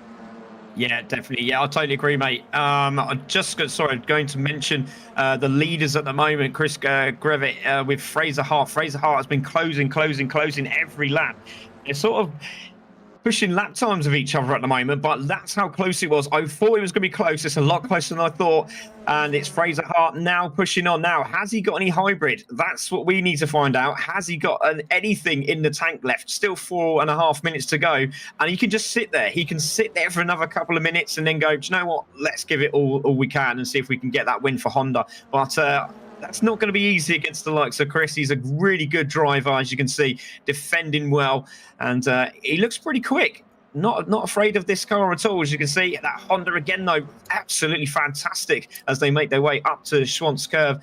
And they will do again into McLean's. But again, pulls away well, does that Toyota into Schwantz Curve. And again, into McLean's will go. Up towards Coppice, closes up does Fraser as we go into the right-hander. Now, this is close as they make it down the back straight. And I'll tell you what, if he gets a good exit here, he might have an opportunity. And already, Chris goes a little bit defensive. He sort of parks the car in the middle of the track, and then he realises that he doesn't have to worry about that. As they go up to Roberts, it's still Grevitt from Hart. Yeah, part of the experience you learn from leading races is when you have to defend, isn't it? Because you don't need to defend in every single corner. That's right. Every corner is an overtaking opportunity. You might just be wasting your energy and wasting your thought process about whether you need to defend. A lot of drivers probably just glance as they exit a corner, the previous corner, think, okay, yeah, he hasn't got the run on me, and he'll just take the normal racing line. The more you drive in the middle of the road, the more you drive in your rear view mirrors, the slower you will be. A lot of real drivers, they call it racing in your mirrors. That's the last thing you want to do. You miss braking zones, you miss apexes, you miss out on the podium positions. Kyle Benson is a driver that isn't driving in his mirrors because he has just overtaken Jordan Richardson. Yep, yes, that's it is. Jordan Richardson in 8th place. So that is a swap for the top 7, although he goes a little bit wide. I'm a fan of the Tagiwa. I like the Tagiwa. I remember my first commentary gigs. It was a Tagiwa-backed championship. So I'm just a fan of the brand. I like the colour scheme. That'll be up there for me, I have to say, in terms of my chosen livery of the round for this particular commentator. What about you, Craig? Oh, I'm going to say, well, we're looking at him now, actually. That's you must have known, Richard. Matthew Williams' livery, I do like that Hyundai. It looks... It's gorgeous. I really do like that. Meanwhile, we've got a change for the lead, possibly side by side as they go through Redgate now into Hollywoods. And that's some good defending from Chris Grevitt. He had to make sure he stuck that car where it was need to be. And he said there's no one at the end in at the moment. But obviously, we just had Halloween and he was definitely trick-or-treating as he didn't give out any sweets there for Fraser Hart as they make their way up to Schwantz. But brilliant driving from Chris. But he has got a lot of work to do with 2 minutes to go. Yeah, no, it's, I like to call that one the postcode lottery. He was knocking on the door, wasn't he? But he wasn't getting anything out of it just yet. As Fraser Hart now looks at the inside, it's going to be Chris Grevitt on the outside. I think this time he's going to lose the position unless he keeps his foot in. He's got a nice tight exit, no contact between the two. I hope your voice is ready, Craig, because I think we're going to be a very loud last 90 seconds here, or last 2 laps, I should probably say, in this race, because I think we're going to get across the line and there may well be 1 lap to go. If Chris Grevitt is lucky, there might be 2, but Fraser Hart seems to have already checked out, even out of that final couple of corners. Yeah, I think we got 2, mate. I think we're going to get 2 here. Meanwhile, we're looking back at Matt Richards. He's done superbly, hasn't he? He's really clawed his way back up. So from the pits, he's now up to, I believe that's 14th place, and now he's up with Archie Jardine, who's been brilliant. He's, as you can see, 14 places he's made up. But Matt is absolutely flying. What lap times is he doing? He's doing 108.4s with the weight. It's incredible. It really is. But what a drive he's having. And he's just passed Archie Jardine 4 position. And that's 13th place in the bag. Brilliant stuff. Am I forgetting something here, Craig? Did we miss how Alessandro Cappa went down to 12? We did. Yeah, I was just thinking. I was thinking. That's a good shout. Yeah. Callum Cripps was not 4th last time I checked. There was a really close battle between Luke Mitchell and somebody. Luke Mitchell. And that's correct. Down, and Alessandro Cappa has gone down to 12th place. Good spot, That's a big shame because that was really, really good racing, wasn't it, between the two? Oh my days, that's not good racing. A little bit of contact between the two drivers in front of us, not giving us a fantastic example of that. There was no love lost between Cappa and Mitchell. It didn't look like it was ever going to boil over into proper contact, but it is a shame to see Alessandro all the way back down there and outside the top 10. Yeah, definitely. Oh, there we go. Oh, is it a drive-through potentially? Ah, right, there we go. Drive-through potentially. Right, we've got checkered flag out, but we've had this before. Now, they're flashing their lights, and they need to keep going because, as you can see, Fraser Hart's still pushing on. Still, Chris has the fastest lap. But Chris may just have to settle for second here, but we'll see what happens. Fraser Hart in the Honda doing a fantastic job here, leading the way in the PTEC car, number 29. And let's see if he can hold that. That's simply race livery. I do like that as well. That's going to grow on me. But I do like Chris's. This is really difficult. I'm going to stay with Matt Williams. But here we go. Fraser Hart making his way down here. Jack for the final time, it looks like.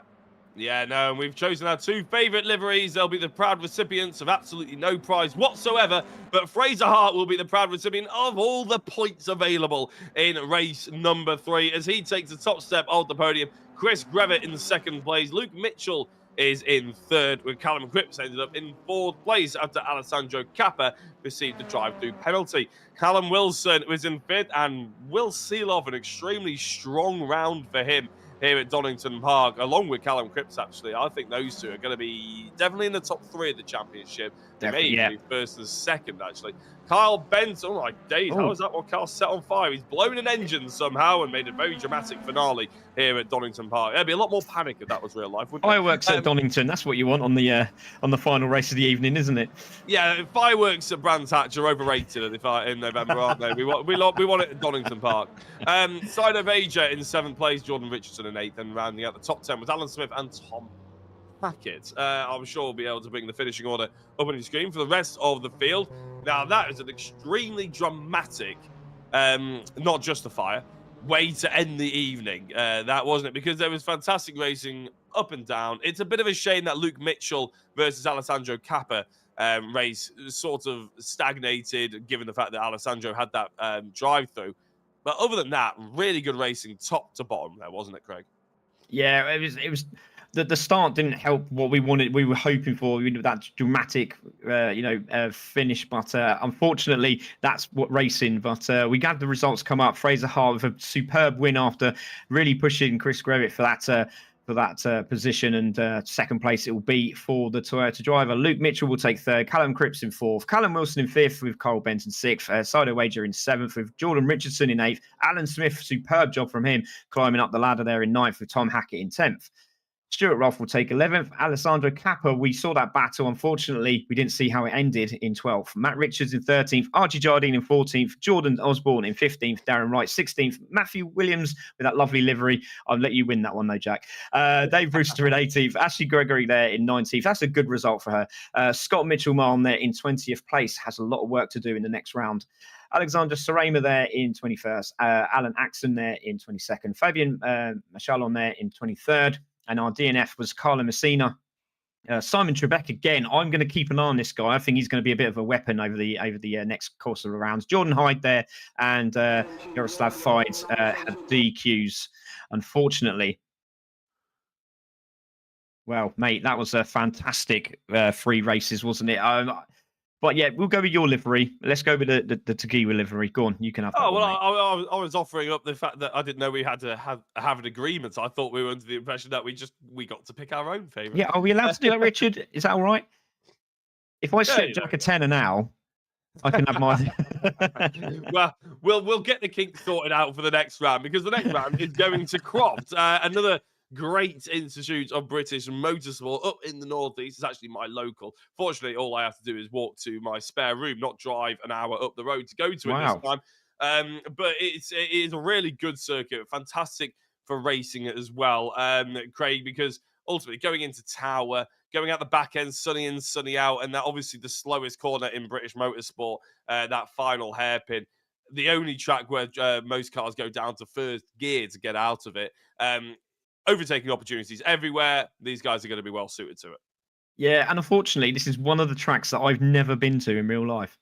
And there's Really? only three. There's three. There's Knockhill, this one, and Linden. And this one is one I want to go to. But yeah, that is going to be interesting. I love watching it on the TV. And if we got racing like that tonight at Croft on 30th of November, it's going to be absolutely mega. Looking forward to seeing what happens in turn one, because that ain't easy, especially this track. No, if I was to give you any advice about which one to go to those three, I know we're big in Croft up, but go to Knockhill. Make it like a weekend road trip out of it. It's stunning. Croft is great as well. The people there are fantastic. I've commentated there a fair few times. The staff cannot be more helpful. So big shout out to Croft generally, even though we won't see any of them on the 30th of November. Obviously, it's virtual, but it's still brilliant. A big thank you to all the drivers. A big thank you to everybody in the YouTube chat as well. We see so many people chatting. It's been great to hear from you all. People obviously getting involved. If you've liked, subscribed, you're even better. You've been absolute stars. Big thank you to Richard Weatherall for doing the broadcast and putting this whole thing together, all the publicising. Big shout out to the British Touring Car chat as well, all the people behind there. If you're not a part of the British Touring Car chat on Facebook, that group is brilliant. Jump in, get involved. They talk everything that you want about everything touring cars, basically. It's awesome. Team Dynamic, Cobra Sport, Maron Motorsport Management as well.